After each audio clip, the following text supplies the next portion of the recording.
Wake up. It's time for Primal Scream.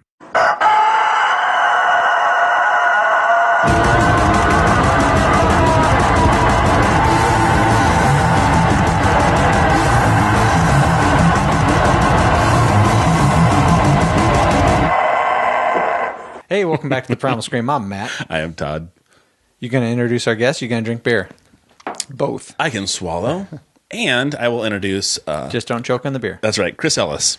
He is the owner of Quarter Barrel. Going to be opening up here in, you said St. Patty's Day? Yeah. Okay, so 5-6 months away. Am I right? Yeah, something 4, 5. I don't know. It's crazy. It's going to be the very year is soon. going to be here before you know it. And you have a sick building that you're doing this in. I mean, it's really. I mean, not only is Quarter Barrel a unique thing in and of itself, but the place you're building it in is pretty significant to Cedar Rapids. That I had no idea the history behind it. It's amazing. Yeah. That electrical place. I mean, I had no idea we had electric cars in All right. Cedar Rapids. Let's not have any premature... Okay, so I'm going to fan myself because I'm calm very, down. very excited about this Quarter Barrel barcade idea. Like books, just like books, you have to have like this slow progression to like a climax in the show. You can't just blow your load at the first 10 seconds. All right, I'm going to slow down. Girls just won't be interested. Count to 10. Okay. You good? Ready? Okay, anyway, this show is brought to you by... I just minimized it. It Works independent distributor Kathy Scala. Have you tried that crazy wrap thing? And if you have, you probably can contest. I haven't. Contest. Yeah. I think contest is when you disagree. Go against, you disagree. Yeah. So you can attest We'll do to the some fact that it English works. It works really well. You have a ton of before and after pictures. Ladies use it. Guys use it. They also offer multivitamins, Which we use. Yeah, I the use greens we use. The greens we use, Yep. and they have a whole facial. I've been sick in a year and a half, almost 2 years now, and I almost solely attribute that to the greens, because nothing else has much changed. And it's easy. It's a super easy thing. You can get little travel packets too. You just drop it in some water and drink it down. Boom. It's awesome. It Works by Kathy Scala. We also love Eco Lips. And Eco Lips. Steve What Shriver. a great guy. I really need to stop. Really need to stop. Yeah, the moaning and groaning is a little too much. I totally agree. I'm sure Steve would not minded it at all, but the deep breaths and the sighing is an amazing product, all organic. And have you tried Eco Lips, Chris? Yeah. Okay, so we got a little bowl full right here. Yeah, we have a variety pack. Feel free to take if you one of feel those. chapped at any time I'll start during the show. Reach in, take one. Don't put it back in after you use it. Just take it. But I got a huge variety. No double dipping on the. Yeah, no double dipping. Eco-Lips. We got a lot of different varieties in our little bowl here, but you can also contact Ecolips at ecolips.com, and you can see where they sell their products. Great products. They have their all lip balms. They have their One World lip balms. They have their online exclusive lip balms. You can do tinted lip balms, SPF lip balms, vegan lip balms, premium lip balms. It's crazy. There's a ton of different types of lip balms. There's millions of varieties and variations, and you can make your own lip balm. All organic, all safe, and all very, very yummy. Makes your lips feel good. Ecolips.com. That's the worst. It makes your lips feel good. They do, don't they? It does, but you sound like a little girl. I'm sorry. I just got to throw it out there. Hey, motherfucker. I just did a GoRuck Light. I am not a little girl. Oh, we got to just slam that in my face. Fuck. Bam. Yep. You're a badass. Even people, I tweeted out the pictures of you and even Denise. people with vaginas finished it. Hey. Because there was ladies that did the GoRuck challenge with me yesterday. It wasn't challenged GoRuck Light. It was still it challenged me. Yeah, for sure. For sure it challenged me. We can talk a little bit about that later. Yeah, let's do it. On to Sweet Raw Joy. SweetRawJoy.com. You can get desserts that are organic, still living, great for your gut. Uncooked, very sweet. It's awesome. And they ship it to you around the world. Or the Quarter Barrel could offer that at some point, too. You want a nice, tasty dessert? Oh. Boom. Yeah. Wow. That's a local company? Yeah. It's a local company, yeah. All organic, all vegan. Sweet Raw Joy. Now, don't those desserts look beautiful like they were cooked in an oven, baked? But they weren't, and they're all good for your tummy. So if you want to hit your little sweet tooth with something, but you don't want to feel guilty about it, Sweet Raw Joy. Go to sweetrawjoy.com. Why don't you have samples for your guests? Fuck, Chris. It's exactly what I said. I haven't tried it yet. He's tried it. I haven't tried it. I was supposed to bring Samples some in. for your guests. Yeah. Or, All your, right. or your co-host. That'd be great, Or too. your co-host, A or little for tasty. myself. Yeah. I will. You know what? Let's just click on the where to buy button. Sweet Raw Joy's getting around the world. And where is she based out of? Is she down in Newbo area, or is she doing it out of her house still? Or In what's she Iowa doing? City. She's in Iowa City. So the Bread Garden Market sample demo on Sunday, October 5th. From The 11:30 Bread to 1 Garden p.m. Market? Well, that's where I think she's going to be doing a demo. Okay. Gotcha. Okay? Cool. I'll tweet that out so people can have a link to it. For So sure. there's going to be different places that she's going to be at. Or you just get on the website and order it, and they'll ship it to you. And it's great. It's yummy. It's wonderful. Should we get on to... Should we get on to Chris? Is that what you're going to say? No. I was going to say get on to Cards Against Humanity. Yes, we should. Okay. Oh, so Chris, you're our first guest who actually has played this before. And we had Michelle, a wonderful lady, in a couple days ago. But she is a life coach. And she's a spiritual kind of advisor kind of person. And So think of rainbows and puppy dogs. Think of somebody whose soul is whole. Yeah. And then you throw Cards Against Humanity against that. And she's never played it before. she had fun, though. She did have fun. And We kind of see it as an icebreaker. You're going to have a good reality slap by who we are because we like this kind of shit. And then at the same time, we'll get to know each other a little bit. It's not shit. I'm a delicate flower myself, so yeah. I thought that when I met you, so it's good. All right, so should we play? Yes, let's do it. Now, for those of you at home who've never played Cards Against Humanity, you get 10 white cards. Ba-dink. And you can look at those 10 white cards. You can check them out. Like for me right now, this is the first time I'm looking at them. Oh, I love that card. Oh, I love that card too. This is it's almost as if I did stack the deck. I was thinking of stacking the deck, but I don't have to. Oh, you don't need to. Todd These said- are fantastic. Todd said specifically, do not stack the deck. So I didn't. Yeah. But it looks like I did. Okay. And we're only going to do 2 rounds. Because if not, we could just get drunk and play this all day. Or we could just get drunk and play this all day. Yeah. Or we could do that. But we got 2 cards, 2 black cards. We're going to do 2 rounds of it. And at the end, we'll see who has the most black cards. Boom. Now Okay, what? So we need to find out who had the last bowel movement. That's rule number 1. Buy Cards Against Humanity. Who had the last bowel movement? I'm going to say 2 o'clock today was mine. 2 p.m.? No, that's right now. Noon. Yeah. Noon, 11:30, noon. So right before you came over to my house. Yeah. I'm glad you did that at your You're own more house. than welcome. What do you think? Right now, he's got me. I think it may be this morning. So unless you Yeah, mine was- defecated yeah, mine right was before you definitely came like here. 10 a.m. Okay, which so is you're- odd because That's one of my favorite parts is asking a guest who we've just met when the last time they pooped. Hey, It's the seriously, best when was the part. last time you defecated? Do you know the first time I ever heard the word defecated honestly used in a sentence? All right, I was in basic training. There I was in basic training. And it was towards the end of basic training where we all go out and we 12-mile road march and we kind of bivouac it, camp, whatever. What's bivouac? Bivouac is like another name for camping. Okay. And they make you do all the things that they've been teaching you to do all at the beginning, in the middle, and whatever. Basic. You're applying all the things You're you learned. applying all the things. Jeez Jesus. Louise. God, Yeah. man, let's go. Sorry. So anyway, there was 2 guys, and their numbers this is how we identified them: 201 and 202. Okay, they slept next to each other in their bunks, and they were that was their number. Both of them looked albino.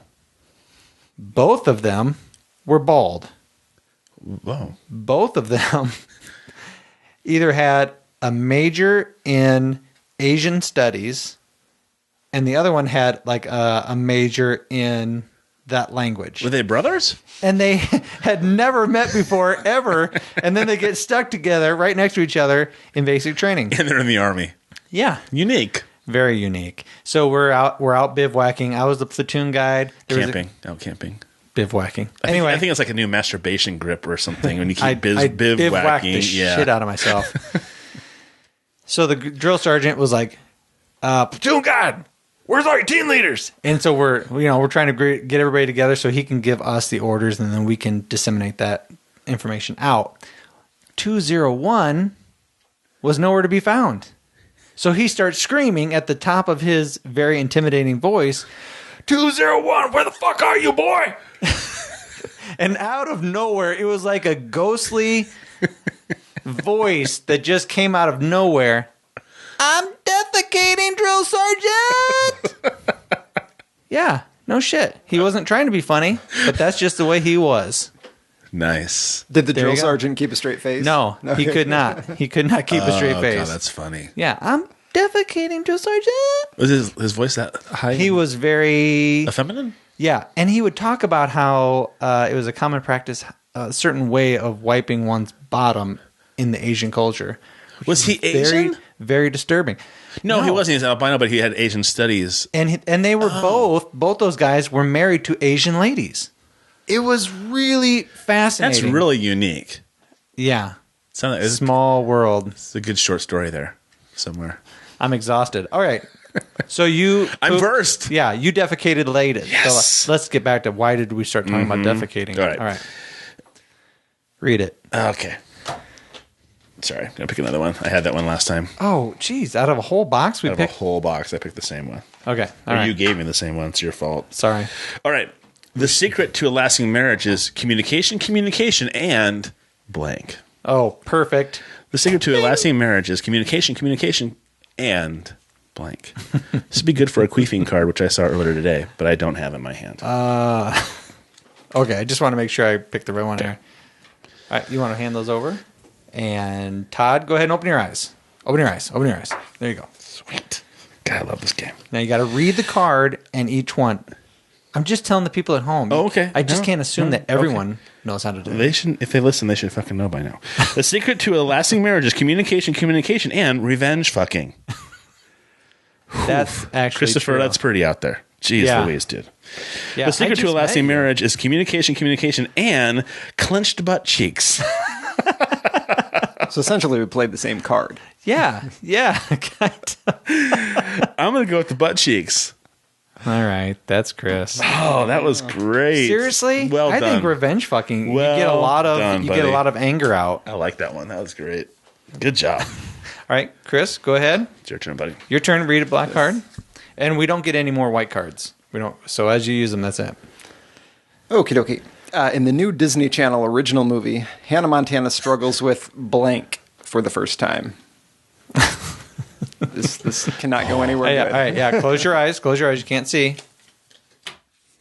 All right, sir. Open them and pick the right card. Not the wrong card. Okay, in the new Disney Channel original movie, Hannah Montana struggles with anal beads for the first time. It can be a struggle the very first time. Absolutely. And in the new Disney Channel original movie, Hannah Montana struggles with the boners of the elderly for the first time. Oh, that's gross. Both are kind of gross. Yeah, they're both Yes. kind of gross. I totally What are we going to go with? What is Chris like? Let's see. A little picture into his soul. That's right. Yeah, I can't call it a draw. I'm going to go with the boners of the elderly. Oh, God. And Matt pulls it out Well, again. you know what? Because anal beads are probably more realistic now that she's doing what she's doing. So maybe I'm Twerking? sure twerking and her craziness. Probably. Okay. All right, here we go. Anal beads is not too far off, I don't think. Well, come on. I'm not saying anything bad about it. Okay, this is pretty easy. What's that smell? Oh, God.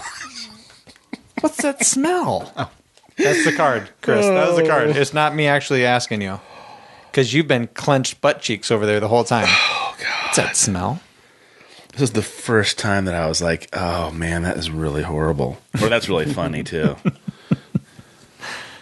What's that smell? All right, let me know. Let me know. God, these cards are racist.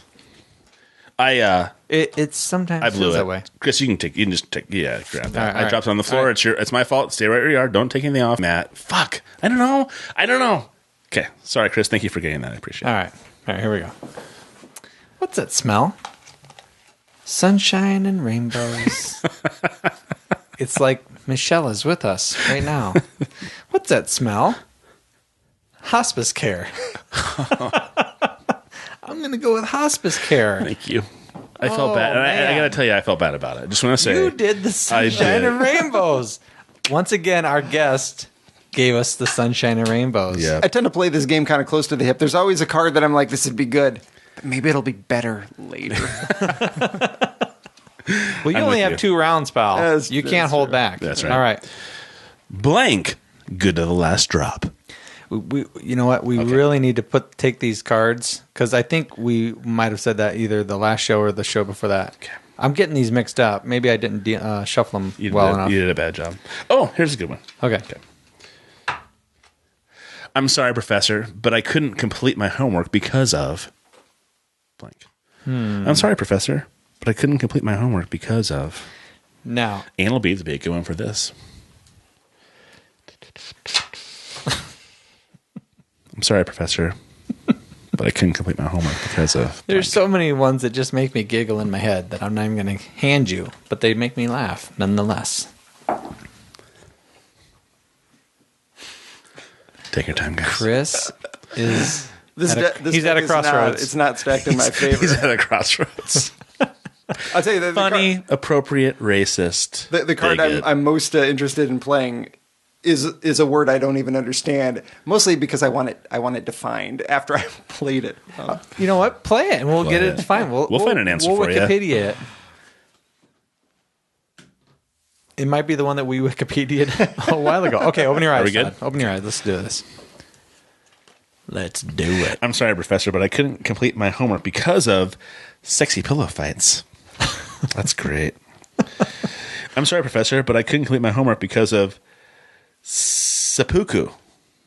Okay, right right, to here Wikipedia. we go. Right to Wikipedia. What's funny, Chris, I don't know if you've done this or not, but like swooping was one. A word that we came up that we had no idea what it was. So we Swooping? Swooping. And it's pooping while swimming.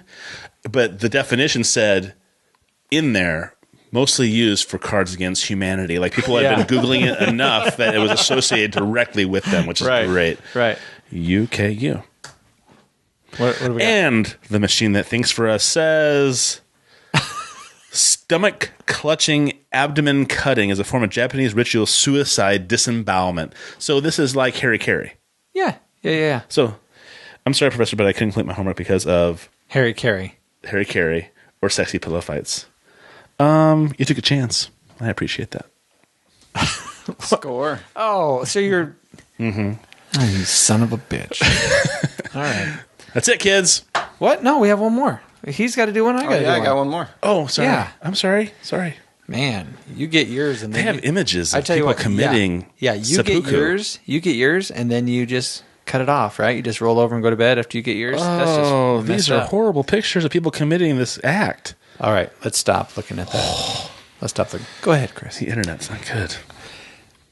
What is Teach for America using to inspire inner city students to succeed? I'm done. Got that one.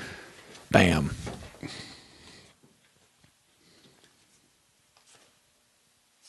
Yep, for sure. How you doing over there? You okay? You can shut the F up. Okay. All right, Chris, go ahead and open your eyes. It's right in front of you there. You can shut the F Oakley-dokley.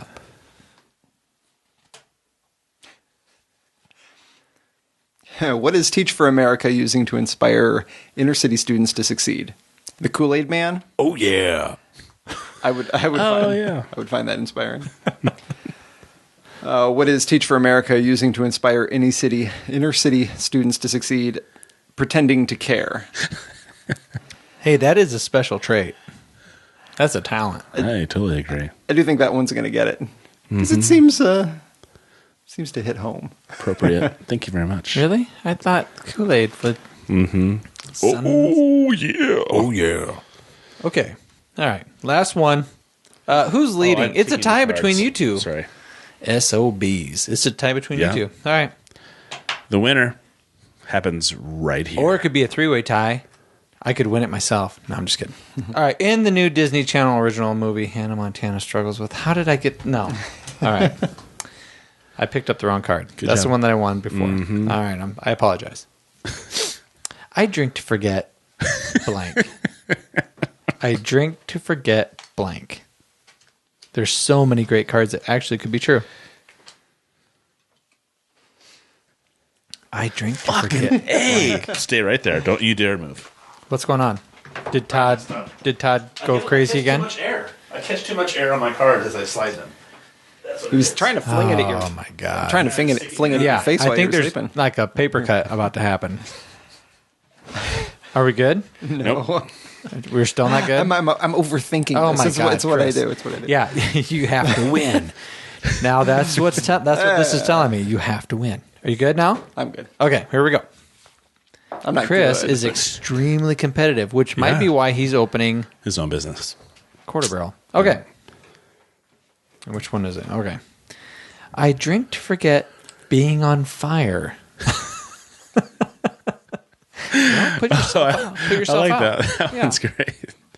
I drink to forget German dungeon porn. I actually want to know what that is. It's I don't know, but it's I almost want to Google it. But I'm afraid to Later when Google you're it. After some of these images of the Sudoku is too much for me. So, I'm going to go with I drink to forget being on fire. oh, Was that you? That was me. and the guest wins. Oh, the guest wins. Good job, Chris. Good job, fellas. See, if all nothing the way else, around. even if you end up hating this podcast, you could walk away from this going, I fucking won. I'm a winner. I'm a winner. This was awesome. I walk out your front door with my fist in the air. That'd be great. So if you at home want to have a great time, check out Cards Against Humanity, cardsagainsthumanity.com. Yeah, check out the holiday issues.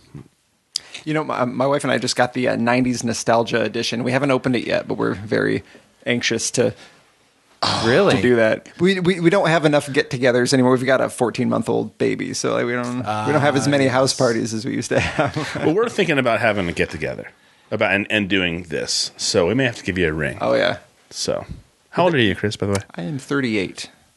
Oh shit, dude! so. You look younger than that. I know. Do you get that a lot? I do. Well, see, yeah. I'm 43. I get a lot that I'm younger than that too. But 38, Not really. Jesus Not Christ, that's crazy. I would say 32. 32. You're an asshole. I'm just avoiding it. 32 is the age I would probably give you. Wow, good for you, buddy. Yeah. So there's a wonderful image of somebody committing Harry Carey right there. Well, it's a good thing they have like a little bucket underneath. They catch your guts. You mean? Yeah. Yeah, it's great. Yeah. Why do you still have that up on your computer? Because I wanted to share it I would with have you. seen it. I would have seen it once and said, "I'm out. I'm going to take this off."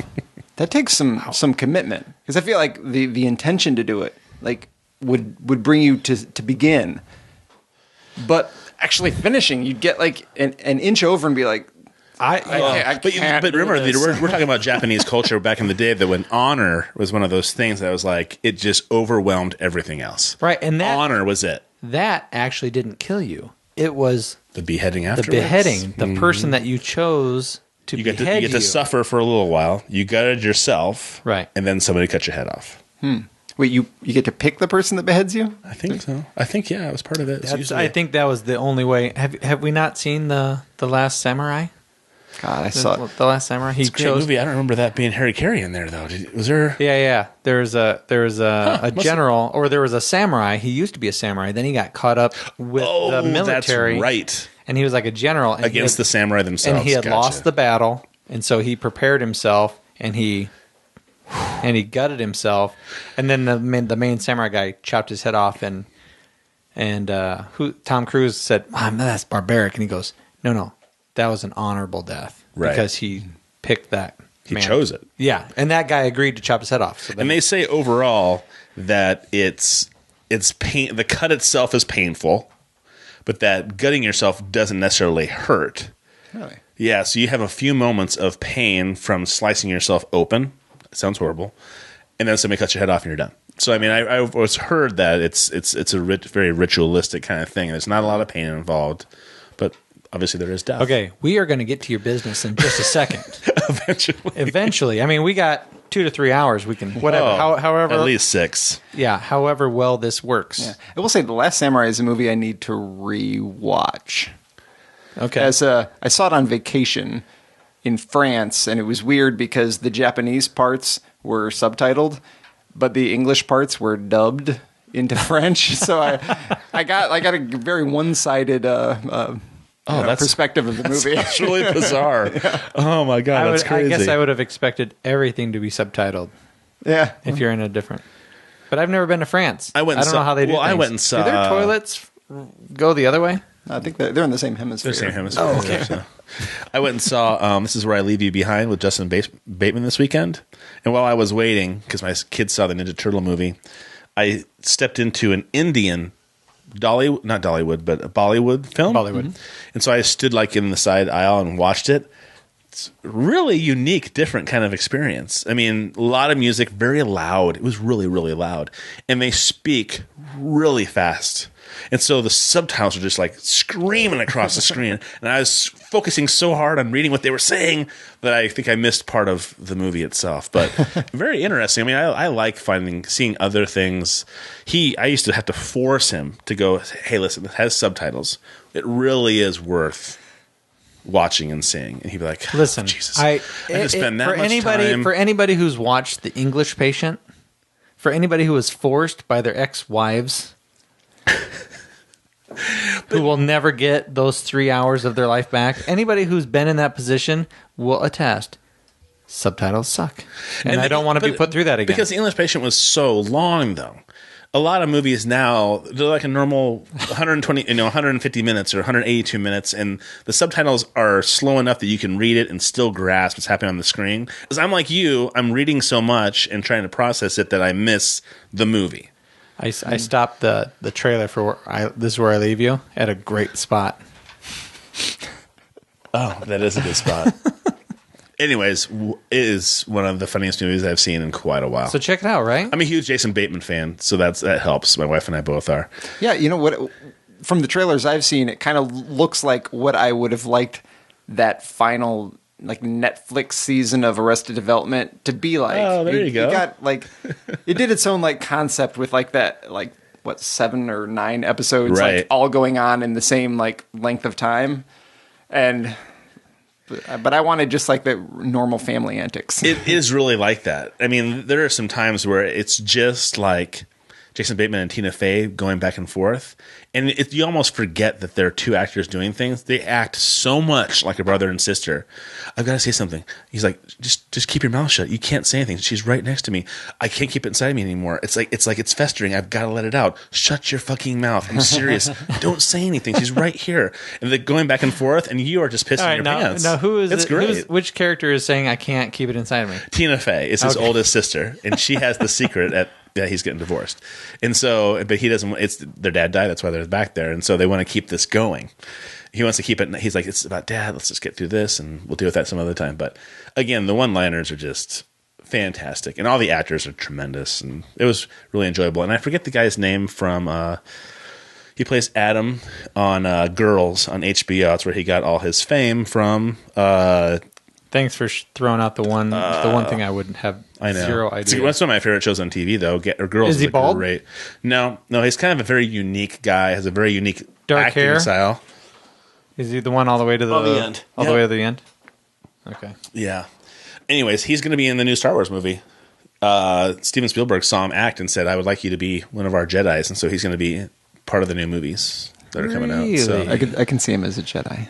I could too. Totally. He's totally unique. He's a very unique looking human being. And so I'm with you. I could totally see him as a Jedi. I can see him being in like the Pink Panther. Are we going back like to 68? Or? No. I said it and you instantly, I could feel both of you going, he's fucking right. Oh. Like you see him as as a Peter Sellers, like Yeah, I see him like doing the Toro French, like silly. No? I watched him in Girls for like how many? Yeah, it's probably the mustache and the long and the long nose and the severe look. I he has in think that. if you watch him in Girls for so long, his character on Girls is a solely unique experience to watch. And then seeing him in this movie, he's been in a couple other things too. Oh, he was in Lincoln, Steven Spielberg's Lincoln movie too. He was one of the Vampire Hunter. No, Okay, Steven Spielberg Lincoln. Well, I don't know Daniel Day-Lewis. Who did the Vampire Hunter. I don't know who did that because Well, how am I supposed to know? Sucked. How am I supposed to know that Steven Spielberg didn't do that? Because he did the movie. If I don't know Lincoln. who did it, I said Lincoln. I didn't say Lincoln. I thought maybe you forgot the ending. No, it's Lincoln from Steven Spielberg. But also, if I'm you assuming it was Coppola that did the vampire one. Yeah, exactly. I mean, who else does vampires? Besides Exactly. Coppola. In that book, Lincoln the Vampire Hunter was fantastic book. The movie was fucking horrendous. I mean, just literally, I saw the movie was coming out, and somebody said, I heard the book's really good, so I read the book right away. And I was like, oh, God, if they really pull this off, this could be fun to watch. God, that movie was bad. Just so bad. Which, again, this will go with my rule on the movie book thing. You follow this rule, you will never be disappointed. Never fucking read the book before the movie. Never, ever.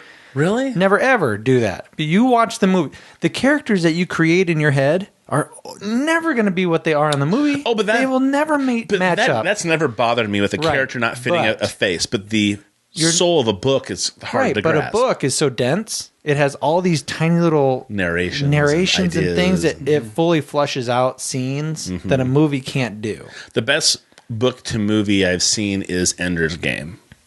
And it wasn't a very highly rated movie, but the book has always been thought of as a very good book. Wonderful book. And the movie is almost identical to the book. Really, really well done. So why didn't it do as good as the book? Probably because the movie was so much like the book. It didn't have all the flash and shit with it that they can go off of. Are you all right? Excuse me. You having a heart attack? No, I'm good. Okay. And so I think that because the movie was really trying to follow the vein of the book, it wasn't quite as flashy and all over the place as some movies feel like they have to be to promote themselves more. That's my assumption. I love the movie. I thought the movie was great. I have not read the book. However, my wife had, and Ender's Game or Ender's Game. Lincoln. The vampire. Ender's Game. Ender's Game. Okay. Ender's Game. Although the book was better than the movie, sort of cliche. I love that in the context of Abraham Lincoln, a vampire hunter. Just like the book was so much better than the movie. Yeah. Well, yeah, you're absolutely right though, Chris. Because I thought that I heard about it and somebody said it was a really great book, and I'm like, this sounds so fucking dumb. And you read it and you're like, oh, and it's almost like you've read a lot of the Dan Brown books, like the Da Vinci's Code, where he uses fiction and he mixes it in with fact. It's kind of the same thing. He follows the true line of Lincoln and kind of how he grew up and where he lived and the things he did. But then he starts mixing in this idea that he's a vampire hunter, but he associates it with ideas that follow Lincoln, and they click. And so you're like, oh, so that's why he did that, because he's a vampire hunter. Yeah, so it allowed you to believe, kind of like, oh, maybe that's why he was doing that. He was laying above his mother. It's a true story that his mom died from, I think it was typhoid. And so in the book, he's laying in the book and the movie. He's on a bunk bed. Don't just say he's laying on top of his mother. Okay, I have to finish my thought, otherwise you said it twice, and it really put a really weird. We just got done playing Cards Against Humanity. So he's laying in like a loft. It's in the movie too. He's laying in a loft, looking through the cracks, and sees a vampire kill his mother or drain his mother. In the true story of his life, his mother died in that house from something else. But there's enough fiction and nonfiction together that it makes you go, oh. You can suspend reality a little bit. But I mean, the book, I would really, really recommend the book, because the book is really fun to read. When you watch the movie and they're jumping from train to train as the bridge is collapsing, it's just so fucking dumb. Right. But again, the overall experience for you would have been better if you would have watched the movie. No, the movie was horrible. The movie was horrible. The movie would have still been bad. It wouldn't have been on the level of bad that you have it on. You would have watched it and went, okay, not that great. We talked about World War Z. World War Z, the movie with Brad Pitt, is a completely different movie than the book. The book is tremendous, but the movie by itself is really good if you don't associate the two together. I would argue with I liked the book because it was slow, and like just these little, like the vignettes, and like there's this story and then this story, and you're like, oh. And the movie was just like a zombie movie with a horrible ending. Like I didn't think it was bad until a spoiler alert, but like elbowing the soda machine. I'm like, just go away. As the Pepsi comes out too, I think. Isn't that a product placement? He cracks it open and walks past zombies. Like, I'll give you that for sure. Okay, I don't think it was Pepsi. It was like purple labeled drinks that just came out. Or were they a nondescript kind of? It was a nondescript. Okay. But I would agree. It'd be great if it was like Hee Haw from Hy-Vee. That'd be awesome if that was. Oh my God, Hee Haw, Dr. Thunder. That would have been so great. What a great plug. 12-pack of RC soda just rolls out of it. Oh, God. Anyways, but I'm with you. The book of World War Z was absolutely tremendous. I thought that book was one of the best books I've read in a long time because I'm not a very big zombie guy. I've never gotten into graphic novels or anything like that. But there were parts in that book that I was so wrapped up into it. And even like it expanded my idea. I just like people who are that creative. At the end of that book, when the guy is like, yeah, we still have to go into the oceans and we go down to make sure the pillars of the oil rigs are still okay. And we find these schools of zombies that attack because you're underwater, but these suits are built. But he's describing it so well because he has this plate in front of his face of the underwater suit he's in, and he can't see anything from the silt in the water. And all of a sudden, boom, zombie face against the glass. And even reading it, I was like, oh, fuck, that would be horrible. You know, how scary would that be? But he writes it so well that you really feel like, oh, this is exactly what is going to happen. And we've talked about how that guy, he's Mel Brooks' son. Oh, he is? Yeah. Oh. And he's actually gone to speak to the CIA, the FBI, because he wrote so many different vignettes of different ways of people coping with catastrophe that they thought, oh, maybe we can give him other scenarios and get our people thinking about you have to find so many different ways to survive. And I thought, holy shit, that's amazing that a guy wrote a book in this zombie genre. And now people are saying, wow, you really know how to survive. Genre? Is that how you say it? Genre? Of all the things I just said, you're gonna pick out one fucking word. I'm trying to educate myself. Is it pronounced genre? Or is it pronounced genre? Christopher? You know, I'm the last person that should ever be asked about words and word usage. I say genre, but genre. But if somebody said you're wrong, genre like, is it? Probably. It's not genre. I'm not trying to make. Genre. I didn't think. I don't want to sound like an idiot walking around going, "Hey, have you genre? Checked genre out the genre?" Is perfectly right. That's and they're be thinking, dude, it's supposed to be genre. It's not genre. I'm wrong. Chris is right. All right. Well, at least Chris is right. It's going to be some cool French word that if he hadn't been challenged on it, people would be like, that was a good use of that language. Yeah. He must be fluent in beautiful Latin languages. That Todd guy, he's an enigma. He is fascinating. So I was going to throw out some current events right now. Throw it on. All right. So the Ironman that was coming out of, was going to be starting out of Lake Tahoe today, got canceled due to the King's fire up in the mountains up there. Thousands of people were walking into the lake to tread water and start the Ironman race, and they got fucking called out of the water and they canceled the race. I'm telling you, with the amount of effort that goes into the training to do an Ironman, that part alone is tough. Then you start trying to encapsulate no, in my head, you mentally have to be in a place. Right. Yeah. Sure. I don't know how they do it, to be honest, to be able to get ready to do that. I could not imagine being out in the middle of a lake treading water with 2,000 to 3,000 people. Hey, guess what? We're going to spend the next 16 hours together swimming, biking, and running. And then they say, ladies and gentlemen, please get out of the lake. The fire it's visibility that was causing the problems. And so they were so scared that they were going to have problems finding people, and they might be obscured by smoke, that they called the whole thing. And then, yes, Lake Tahoe is not a easy place to get to. You either fly into Reno or San Francisco, and you drive 2 hours from Reno or 4 hours from San Francisco to get to Lake Tahoe. So it's not like you fly into Phoenix and do the Ironman in Tempe. You know what I mean? So, Lake Tahoe is a unique place to go to do this. I only know this because Katie Morio, who did the Ironman in Wisconsin, who's a friend of ours. And that was not very long ago. Last Sunday. She did Wisconsin's Ironman. And she was going to do another one a week later. No, a friend of ours from our gym was in Lake Tahoe to do that one. And she just said, it just got canceled. I'm not sure what they're going to do. And then you talk about the money that costs to do that. So a friend of your friend. A friend of both of us. She used to be at our gym at 2.2, and she moved. So, but there's a lot of aspects. I wouldn't have originally thought, oh, that's terrible. But yeah, the amount of time you put into training for something like that, then all the money that you've spent for the training, for if you had kids, all the babysitter time, all the all the time that your spouse has had to put in for supporting you. 15, 20 hours a week, they say it takes to devote to training. All your So equipment. a part-time job, pretty much. All of that stuff. All of that stuff goes into, and then you get there, and then we go into what you're talking about, that mental, I've brought myself to the edge, and now I'm ready to hit this. And then, nope.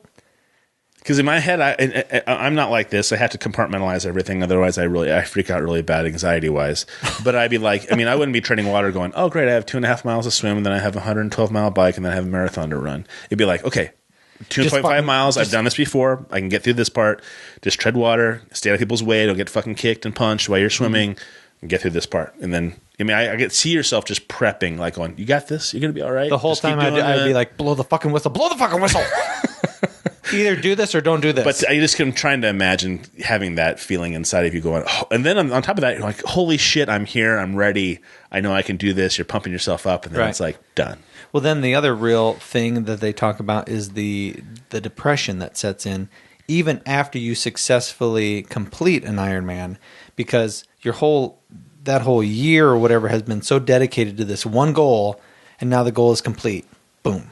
Right. And now the next day is like, whoa, where am I, and what am I doing? What's my purpose for today? I don't have a purpose.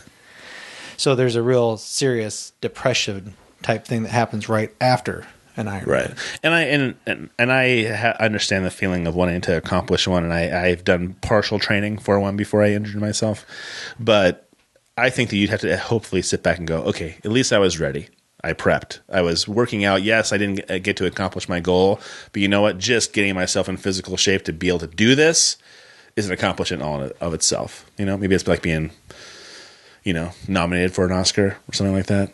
It's like, oh, I'm right there. Oh, well, better luck next time. You did a good body of work, and so you were nominated for something, or you've worked up to something physically. You can do it. You've worked hard enough. You put that much time into it. Or let's put this in a scenario that maybe Chris would understand. You're about ready to open your doors for the quarter barrel, and the whole fucking thing burns down. Holy shit! What are you doing? Yeah, I should. Now, see, I'm going to jack up my insurance. just instantly, Then I like take the a mood in the vacation to room Hawaii. went down. It did. It went. Okay, now that's what it would feel like. It would be. All right, now let's bring it back up to a positive. You were talking about what were you just talking about?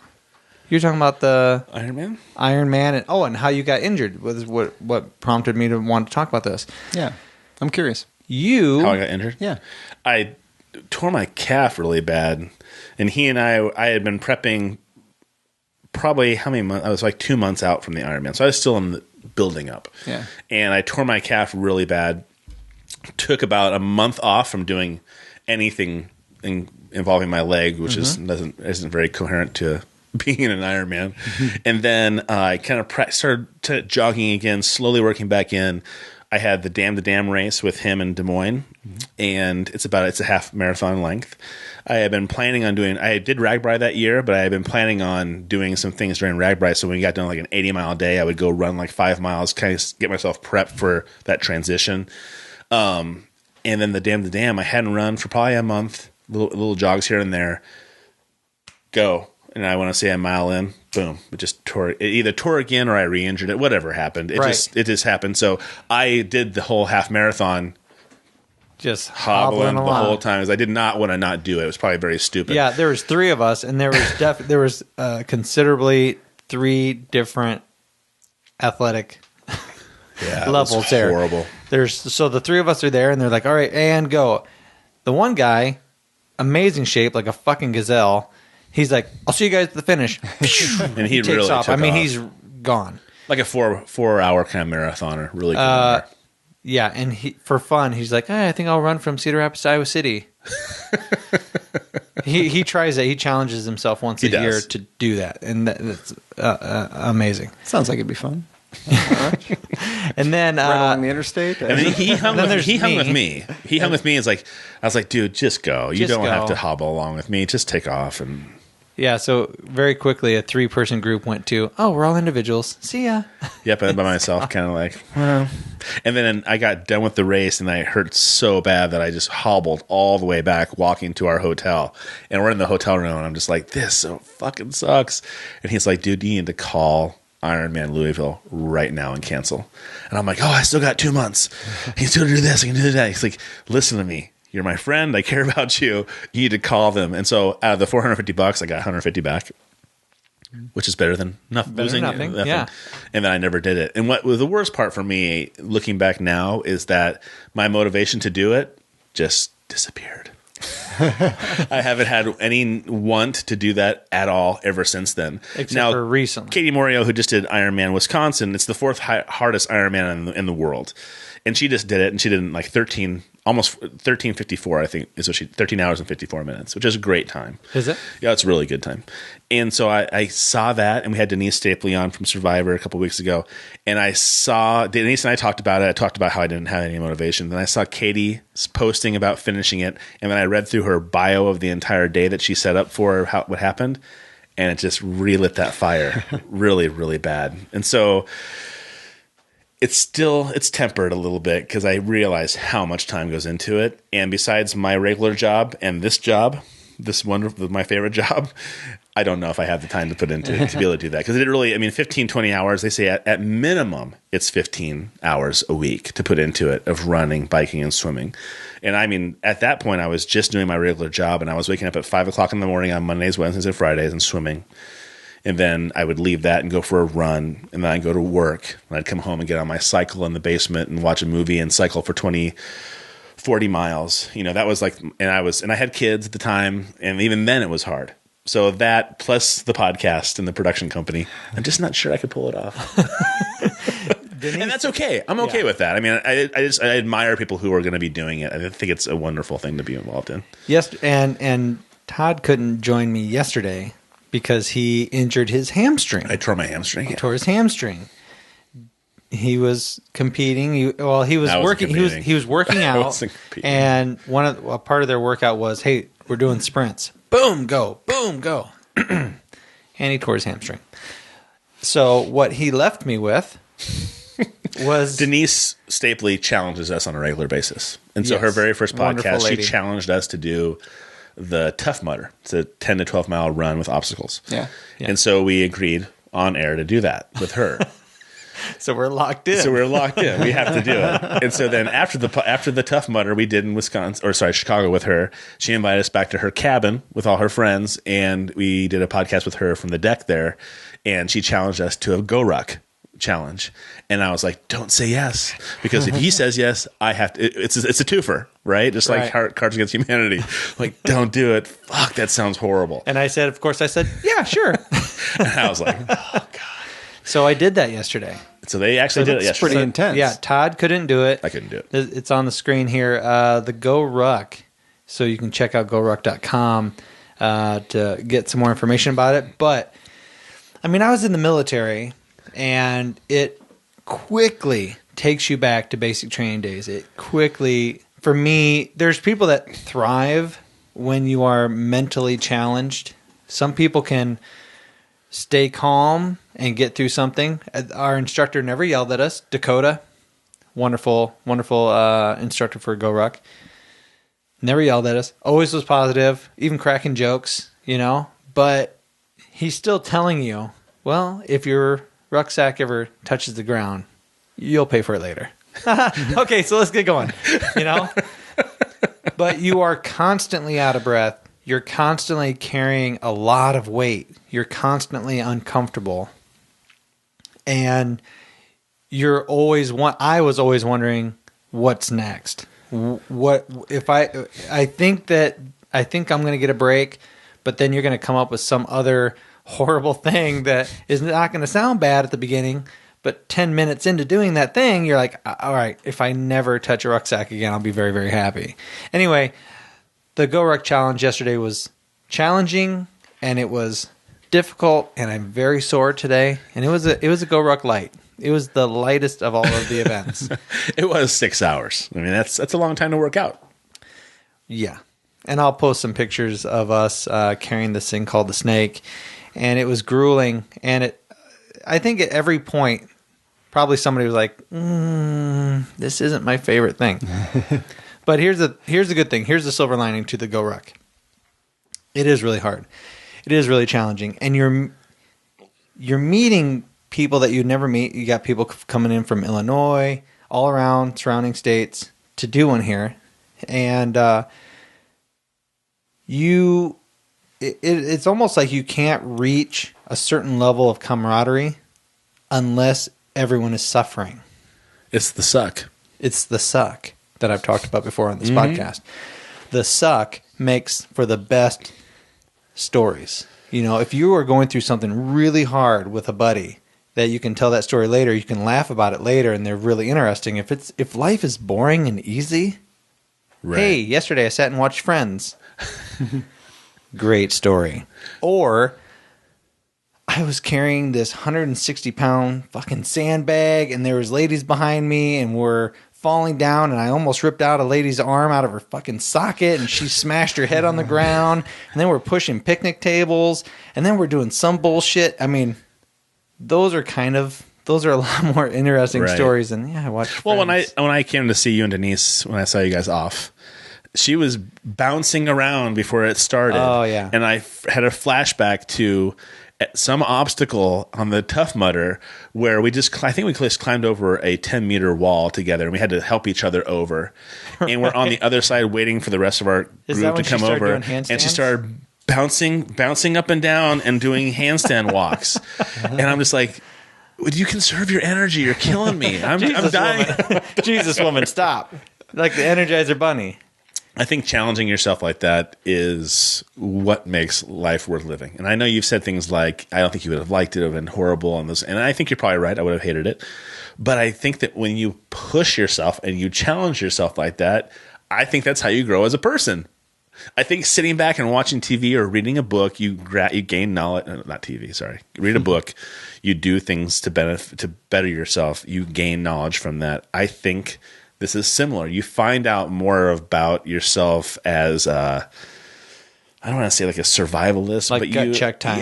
This is what I can handle. This is what I can handle. And this is what I can. And I think it's okay to understand those limits and find those limits, because maybe I would have fucking hated it and dropped out in an hour and be like, sorry guys, you're on your own, you know? Yeah. But I mean, I think it's how you and I talked today about getting to a point where this podcast, we're like, you know what? You might have to make that financial jump and say, fuck the jobs. This is what we're doing full time. And that made my heart stop in my chest to think about that. But I think those gut checks are things that you have to find inside yourself to see what kind of what you're made of, and if you're going to really follow your dreams. This segues very well into Quarter Barrel. Yeah, because do you currently work another job right now, or are you just prepping for this new business of yours, Chris? Just prepping for the business. Actually, originally our plan was to open in October.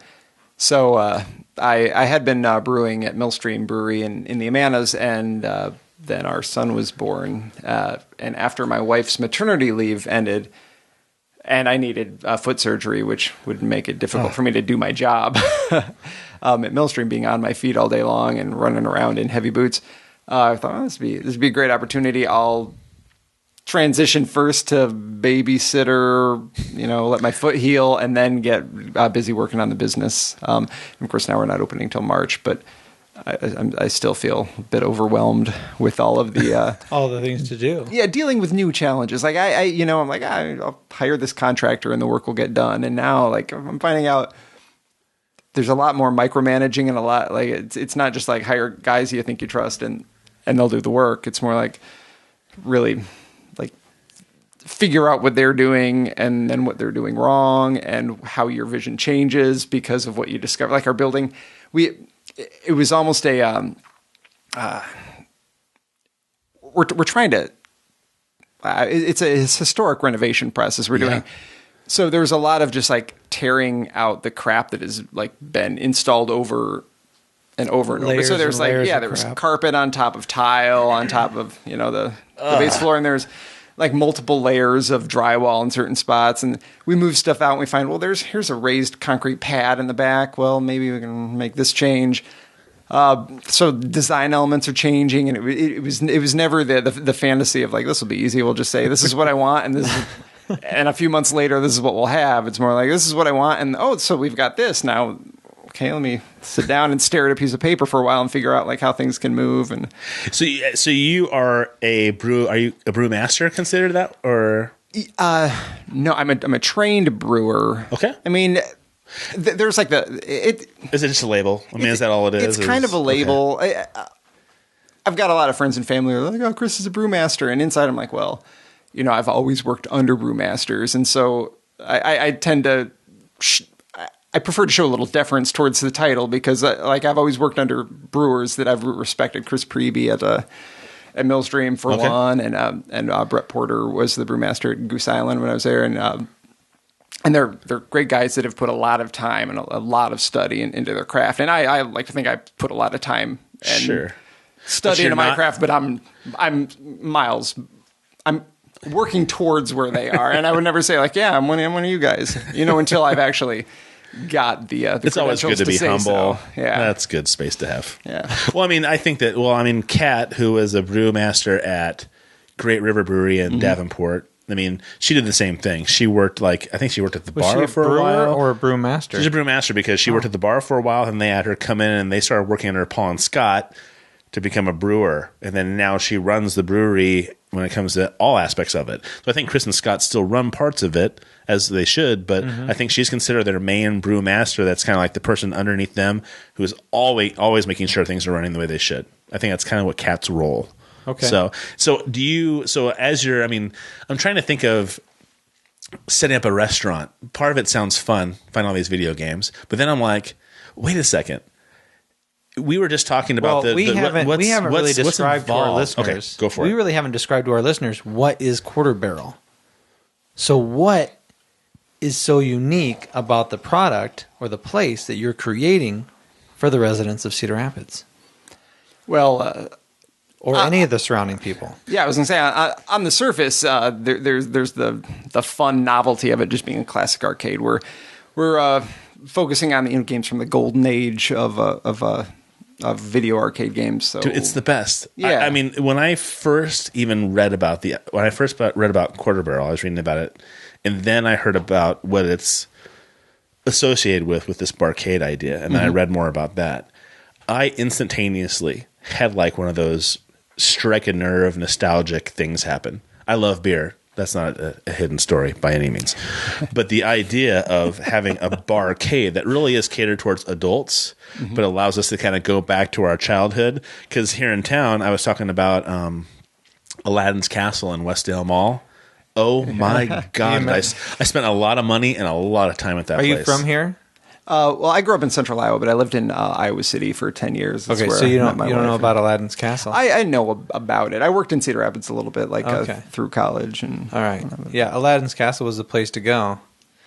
I have a question for you. Yes. So basically, Quarter Barrel is a barcade. It's a place to go to play nostalgic video games and drink awesome beer. But the key, though, is Quarter Barrel is they are brewing their own beer. Yeah. It's not just a bar with arcade games. They are a brewery that serves their own beer, I'm assuming, and arcade games.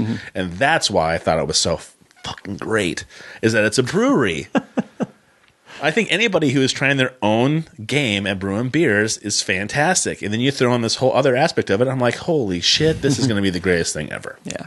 And honestly, my wife and I have been tossing around this idea of an arcade bar forever. Before, we lived in Chicago for quite a while, and we'd meet friends out for drinks, as young folks are wont to do. Yeah, but there's this tiny little arcade down the street from us called Dennis's Place for Games, which was ridiculous. It was a place that it made more sense in my brain as a place I would have gone when I was 12 years old. As I grew up in Des Moines, there was the Nickelodeon in my neighborhood, which I think closed when I was 13 or something. but like it was that sort of place. It smelled like burnt vacuum cleaner, Those vacuum cleaner belts. Yeah, yeah, and it just had this weird vibe, but it was awesome, and all the games were recorded. And we'd go out and we'd have a great time, and we'd get home and be like, yeah, wouldn't it be nice if like there was just like an arcade where our friends would meet us at because they had liquor. And then eventually, my sister was living in Brooklyn at the time, Brooklyn, New York, studying law, and we went out to visit her, and she took us to this place called Barcade, and we're like, this concept actually exists, and it was a perfect model. It's like, this is exactly like what was in my head. It exists, and granted, I mean, it was Brooklyn, New York, so it kind of had more of the hipster vibe than what we had been thinking, from. Because we were living in Lakeview in Chicago, which was a little less than hipster, and from spending 10 years in Iowa City, where like it was more of the college crowd than I'm sure it's a bit different now, having been out of Iowa City for 10 years. I'm sure it's all the same, but in a way, yeah. But I loved the concept of just like a great beer bar with all the games that I love, all at a quarter, So you are going to keep it. You still have to put quarters in machines. Yeah. Okay. Now the question we had, and this is maybe something you don't even know an answer to, is I'll make one up. The electronics that are involved in those games are so what's the word I'm looking for?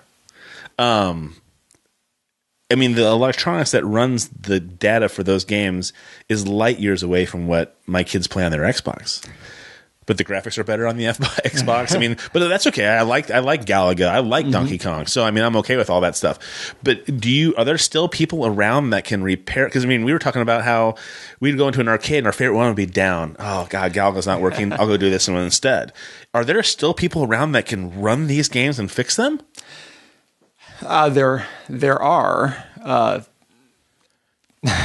Did you find a guru in Cedar Rapids somewhere? I need to. I know of a guy in the Davenport area. I know some guys outside of Cedar Rapids proper. But then I've also got a million friends at Rockwell who are like, yeah, I know a guy. If you need a guy, well, give him my information. I'd like to know him sooner than later. And there probably are guys who we used to know a guy that worked at Rockwell and just loved old radios and all that kind of. So he knew how to use all the glass tubes and shit like that, which you can't even wrap your head around these days. But probably find people who actually love being part of that nostalgic kind of like working on things like that. Yeah. That's awesome. I forget about Rockwell. How stupid. It's the biggest industry, almost the biggest industry in Cedar Rapids. And yet all those engineers and all those electronic guys. And that's a great resource. That's smart for sure. Now, I'm going to start buying quarters. I'm going to start buying rolls of quarters. And I'm just going to stick them in a jar. And then that way I always have access. I can grab a big handful of quarters, put them in my pocket and say, honey, I'm going to go have a couple of beers and play 1,000 rounds of Donkey Kong so I can get the highest level. Listen, can I say this with a lot of love? You always say it with a lot of love. With as much love as I can say this with. Well, as long as you're not going to say who the fuck stupid. are you, right? You're not going to say who the fuck are you today? Who the fuck are you? I said that to him last podcast. He said something, and then I said it instantly, and then I'm like, oh, that was a little harsh. Maybe I shouldn't have said who the fuck are you. I'm kind of an asshole. That's what he was thinking. Go ahead. Don't be dumb. You're probably going to have something to make change. Oh yeah, but no, I love the image of like somebody coming in with a big pickle jar, big like fucking full pickle of jar. Goddamn right. I have to keep it clamped between my feet at the bottom of the game, so I know nobody else is going to take it. So it's going to be quarters. It's not going to be tokens.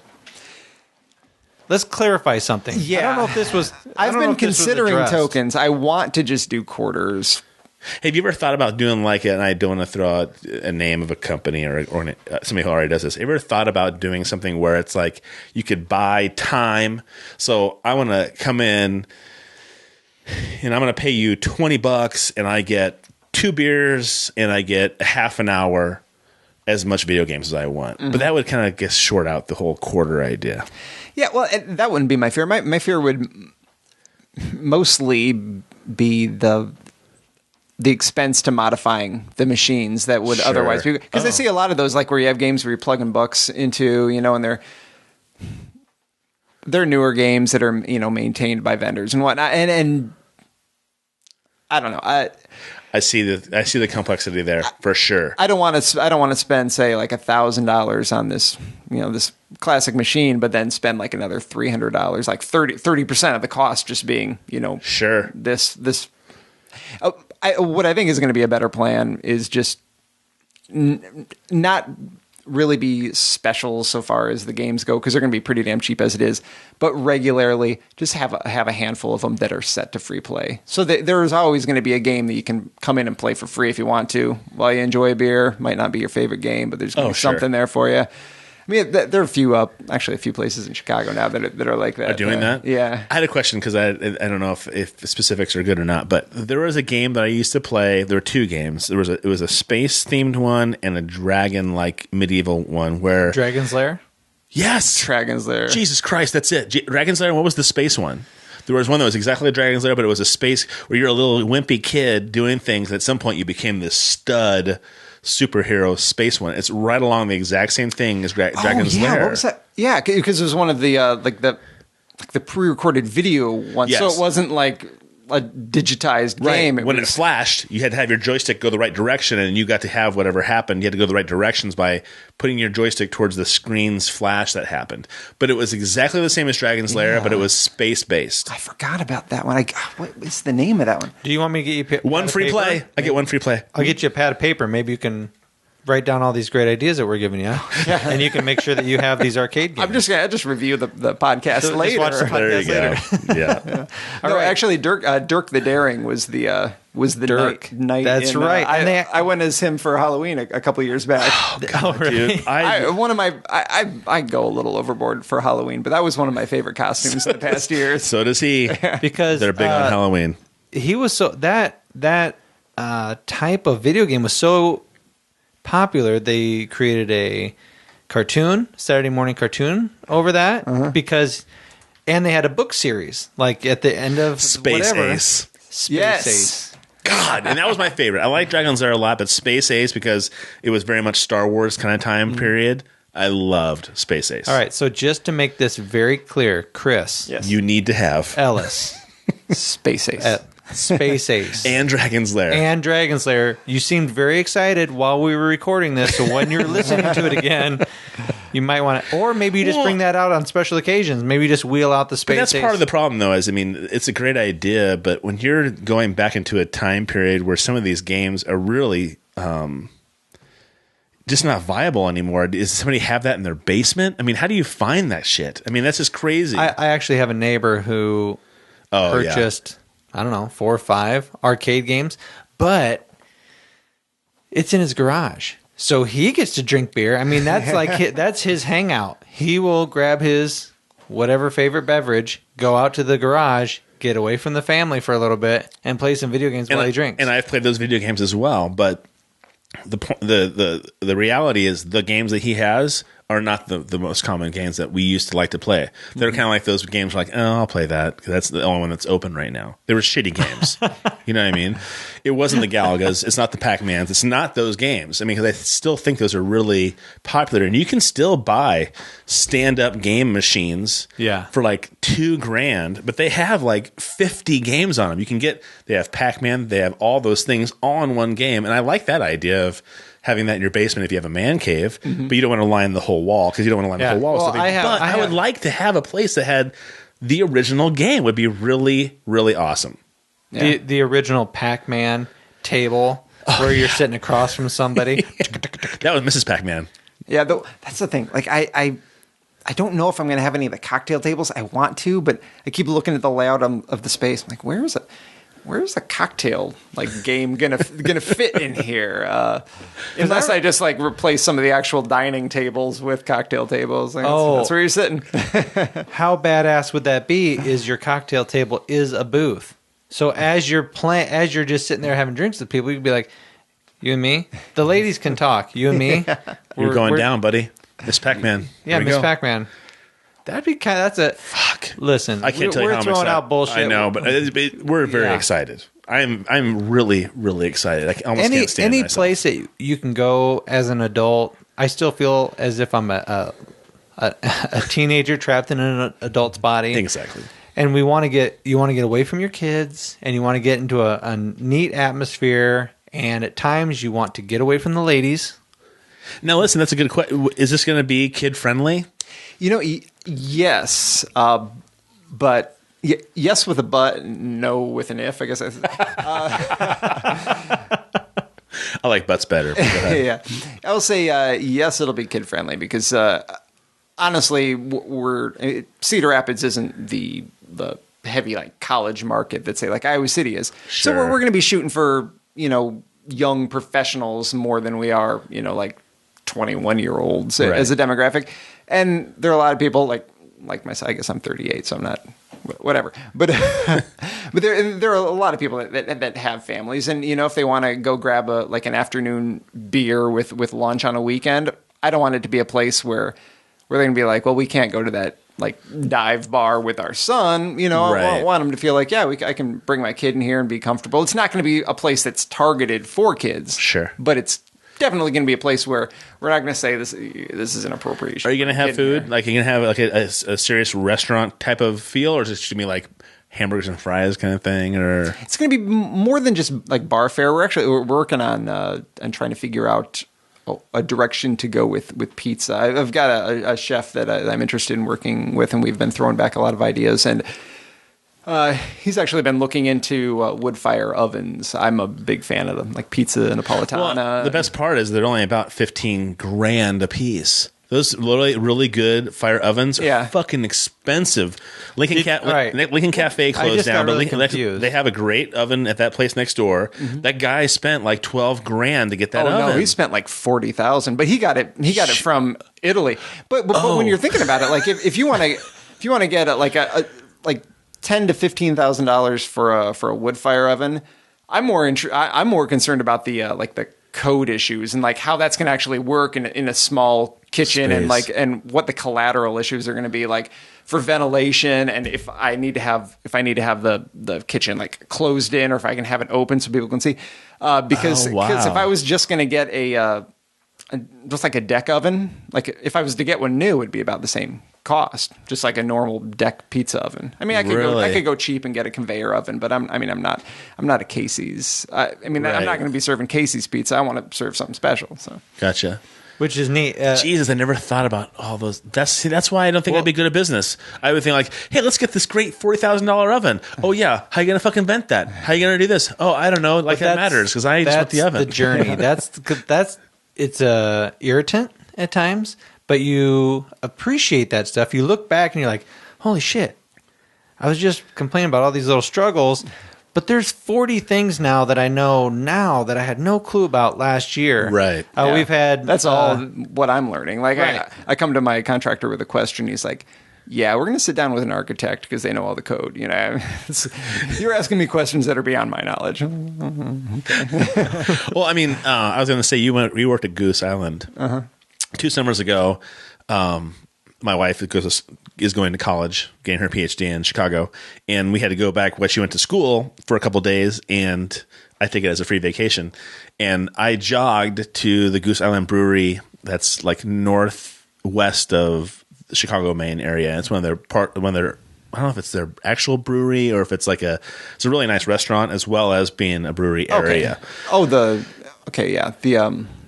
Lincoln Park one. There you go. Yeah, that's it. And so it was very sketchy. I'm jogging along going, holy shit, there's a free clinic that's crumbling into the ground. And then I saw a bunch of like moms jogging, and I thought, okay, it can't be too bad in this area. So I finally made it there, and I sat down, and they didn't have any brewery tours. It was like on a Thursday. Mm-hmm.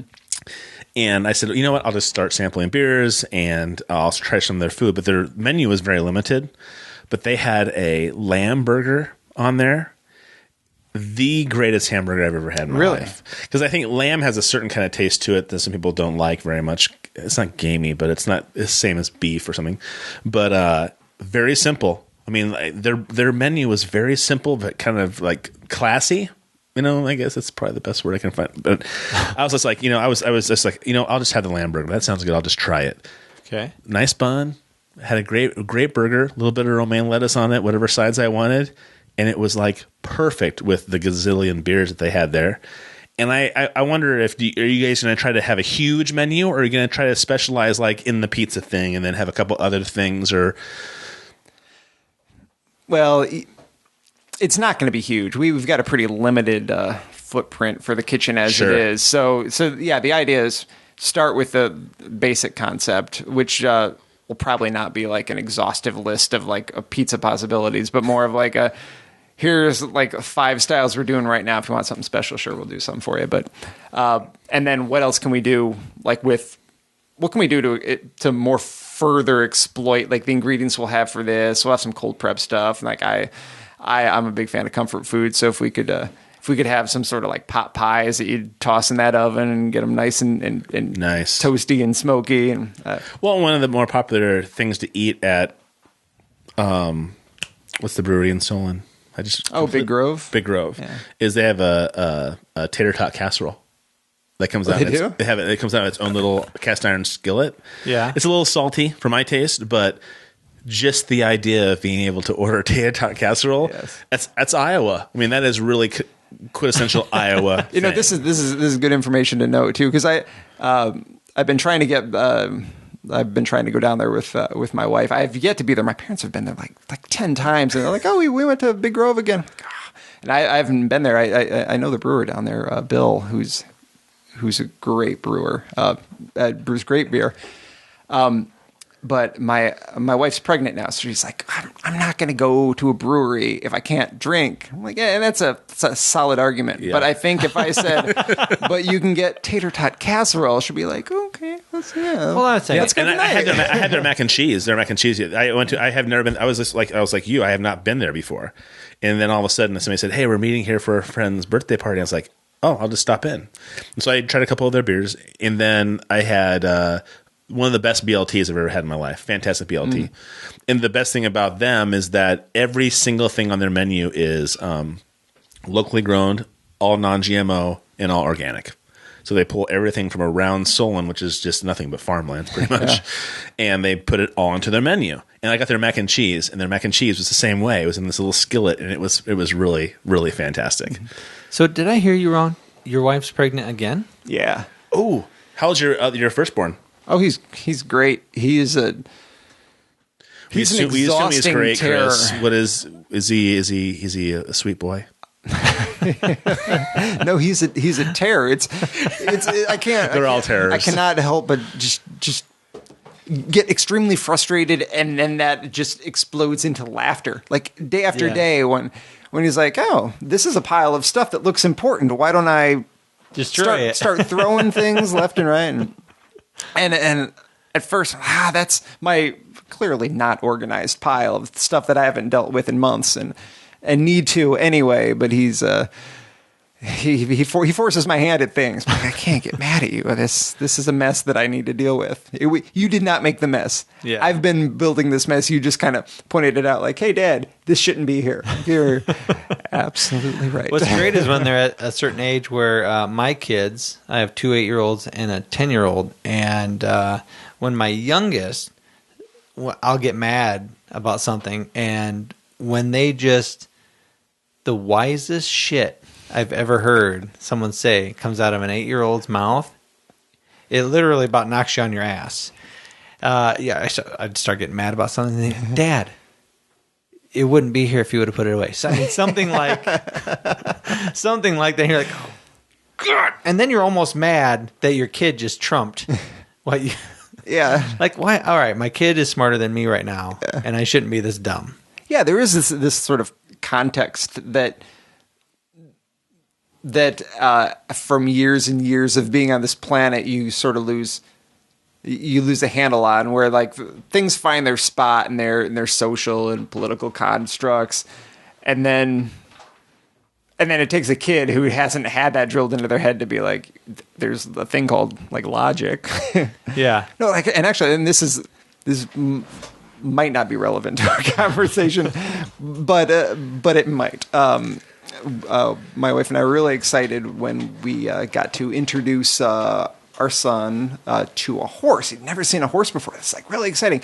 Mind you, we've got 2 big dogs like around the house all the time. So we we see, oh, there's a horse. Let's go, like, show him the horse, and he's not excited about it at all. We're like, why? This is this beautiful, like, horse. You've never seen a horse before. Why is this nothing new to you? And he's like, well, I live with these two things that are basically horses to me. Right. This is just a bigger one. What's the big deal? Why are you so excited to show me this strange big dog? I was putting my daughter to bed the other night, and I must have looked like 3 shades of shit. I was just super tired. And my daughter's like, Dad, will you lay down with me? I'm like, babe, I would love to lay down. Daddy's really, really, really tired, but Daddy's got to get some stuff done. But, man, Dad's just really tired. She goes, then go to bed, Dad. Jesus, yeah, fuck. Why am I still up? Why do I find it so incredibly important that I had to hit a certain button at a certain time? Yeah, you're killing yourself. I saw a friend on Facebook that had a picture of her 1-year-old, and next to it was like a chalk board that said, so-and-so's first birthday, and he can do this, this, and this, and he likes these things, and he weighs this much. And I go, when did this start? To my wife, when did this start? This kind of thing happen? She goes, there's nothing like Pinterest to let you know you're a horrible parent. And I was like, fucking, you're not kidding. Am I not doing every single fucking possible thing for my children? Now, and if I don't, then I'm some kind of asshole. Now go back to the conversation that Jon Stewart had on Bill Maher about, you know what, when we were raised... Oh, you mean, no, it was Jerry Seinfeld. All right, Jerry Seinfeld. I'm sorry. I apologize. Look, my dad didn't kiss me. He didn't hug me. He didn't do anything. He's like, now, when I put my daughter to bed, I have to arrange all her stuffed animals in a semicircle so she feels supported as she falls asleep at night. She has her support group. And I was just like, oh, my God. I mean, and my wife and I sometimes feel bad because we're like, okay, guys, 7:30, let's go. Bedtime. I want to do this. Stop talking to me. It's time to be an adult. Go to bed. Let's go. Hugs and kisses. We're done. Kind of thing. This is his right here. Yeah. If you wanted another one, Chris. Oh yeah. Yeah. This is a little bit. I suppose. It's a little bit cooler. Yeah. We want you to be safe. Always be seen with a beer in your hand. Always be seen. God, I love that. Philosophy is fantastic. So I think we treat our kids differently now, and I wonder sometimes. I don't think we're pussifying our children or anything like that. My kids know that I love and I care about them, But then you run those extremes where it's like, Adrian Peterson now may not play in the NFL for quite a while because of what he's being accused of, and he hasn't pled non-guilty to abusing his children. So it's like you run this. I don't know anything about Adrian Peterson. What's going on? The running back for the Minnesota Vikings, probably the number 1 fantasy draft pick of anybody's draft pick. He is just crazy. I don't watch sports. Yeah. I'm not a big football. So wonderful! I'll be the one fucking guy. But on the one I do know podcast. about the. This is the segment of the show where with the stick. Todd actually gets to just make as much shit of me as possible. No, I don't. And it's okay. Go. So what's going on? Your kids play more sports than my kids do. Yeah, my so. kids know Adrian Peterson. Yeah. Well, I mean, because he whipped his kid with a 4-year-old, first of all, with a tree branch, and I heard a lot of commentary this week on how thick was the tree branch? I don't know, but it left scars and scabs a week later. The pictures online were a week old. What kind of tree was it? Fuck. Details. You're minimizing. Details. No, anyways, he used a switch off the tree to beat the 4-year-old with. Scars on his scrotum, scabbing. On the scrotum? Yeah, because I mean he whipped him with it. Listen, but I mean, every single time Jim would snap the belt when I was a kid, and he'd say, "Drop your drawers and grab your ankles." The very first thing that would pop into my head was, "Please don't hit my balls." I would grab them and pull them forward. I was a kid. I didn't think forward enough to say, "Okay, grab my balls." But listen, I've heard both sides. Ouch. Some people saying that it's detrimental to the children, and then I hear people say, "Well, that taught me certain things growing up."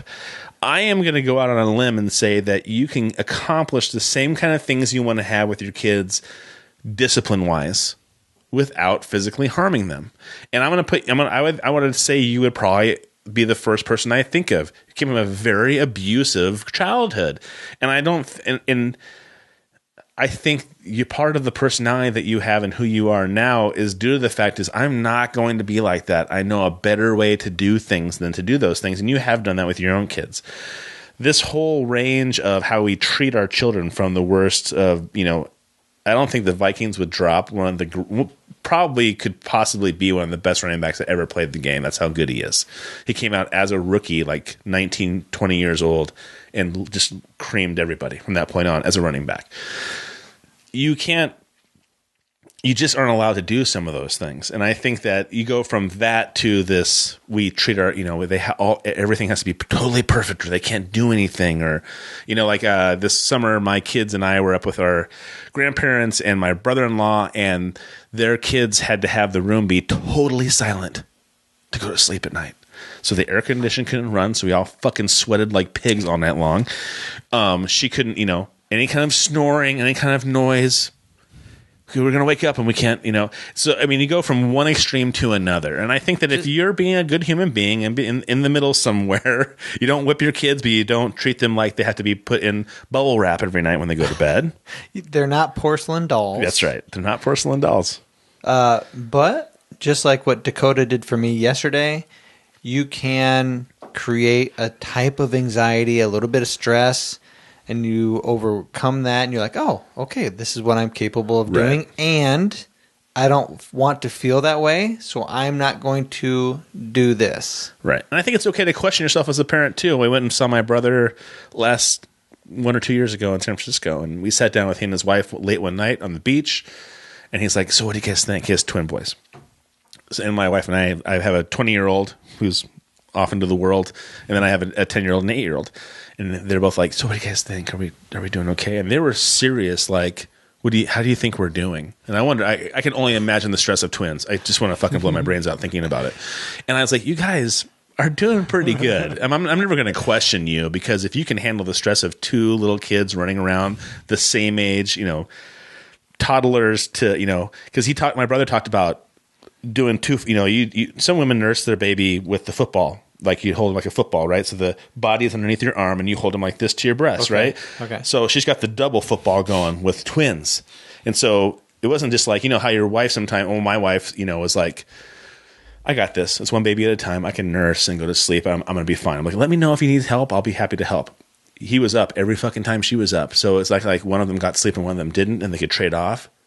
They were both fucking up all the time. He was helping her position these two babies all the time. And I'm like, dude, that you made it through that alone is a miracle, because I don't know if I can handle that. I'm just telling you, from my personality, I'm thinking about that in my head and trying to grasp the concept of having two babies.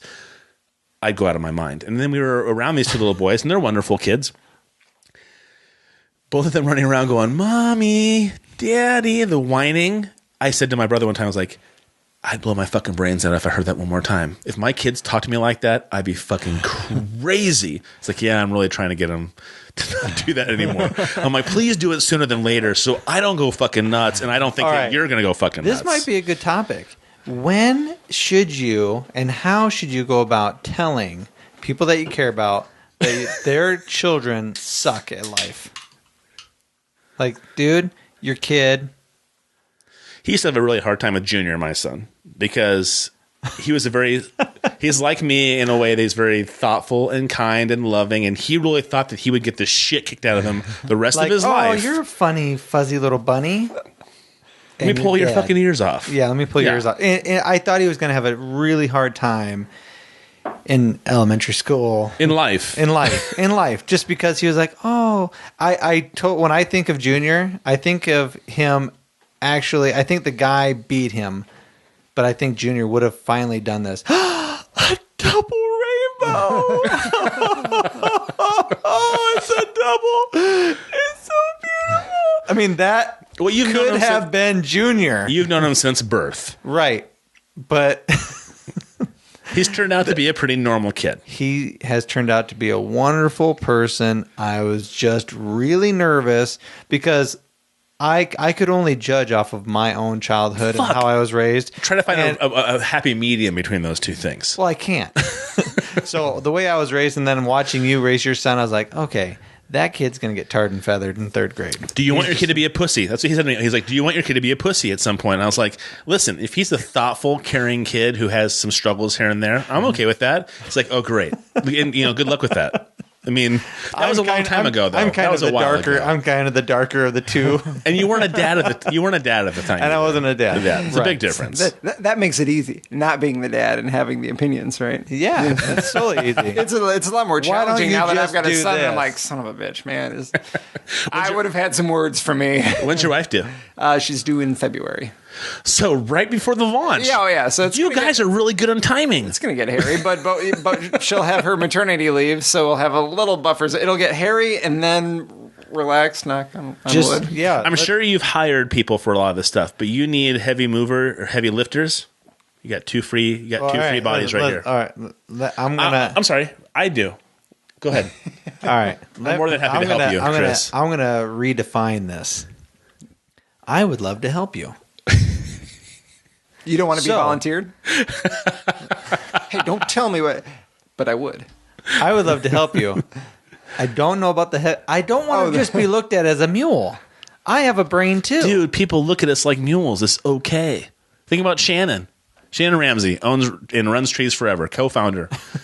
Hey, What about it? I gotta move next weekend. What are you doing? Nothing. You want to come and be a strong back? Sure, I'll be there. That's all I do is put shit on my back and haul it I have somewhere else. no problem doing that stuff to help people. But I would like to help you. If you need help doing something, call me up. We'll try to schedule something. I'd totally love to help you, especially if you break your foot again. If you hurt yourself, Did I miss that? Did you guys talk about while I was in the bathroom about the foot thing or no? What? What No. happened to your foot? Oh, it was. I am an avid runner. I guess I'll say surgery, right? Yeah, That's and you it's said. what I had. It was it's called the Morton's neuroma, which is just a. It sounds horribly diseased. It sounds worse than it is. It's very painful, but a fairly easy fix because it's in your feet. There are the nerves that go up your toes, but between the third and the fourth metatarsal, there are nerves coming from different directions, and occasionally that can result in some rubbing, and then the. I'm not a doctor, so I don't know like that. Did you cross the streams? Did you do the Ghostbusters thing? You never crossed the stream. I know. Yeah, it was wrong. No, It's not his fault. But the tissue that surrounds it got inflamed, and it's one of those things that just feeds upon itself. Once there's inflammation, it Just keeps getting worse and worse and worse. Yeah. So I'd get the cortisol injections, and that would help for a couple weeks, and then it would hurt again. And eventually my doctor is like, we can just kind of go in there and clip the nerve. So there's still going to be a little inflammation in there, but you won't. If I understand, It won't cause you as much pain. Yeah. So and it's been great. It's been so great because I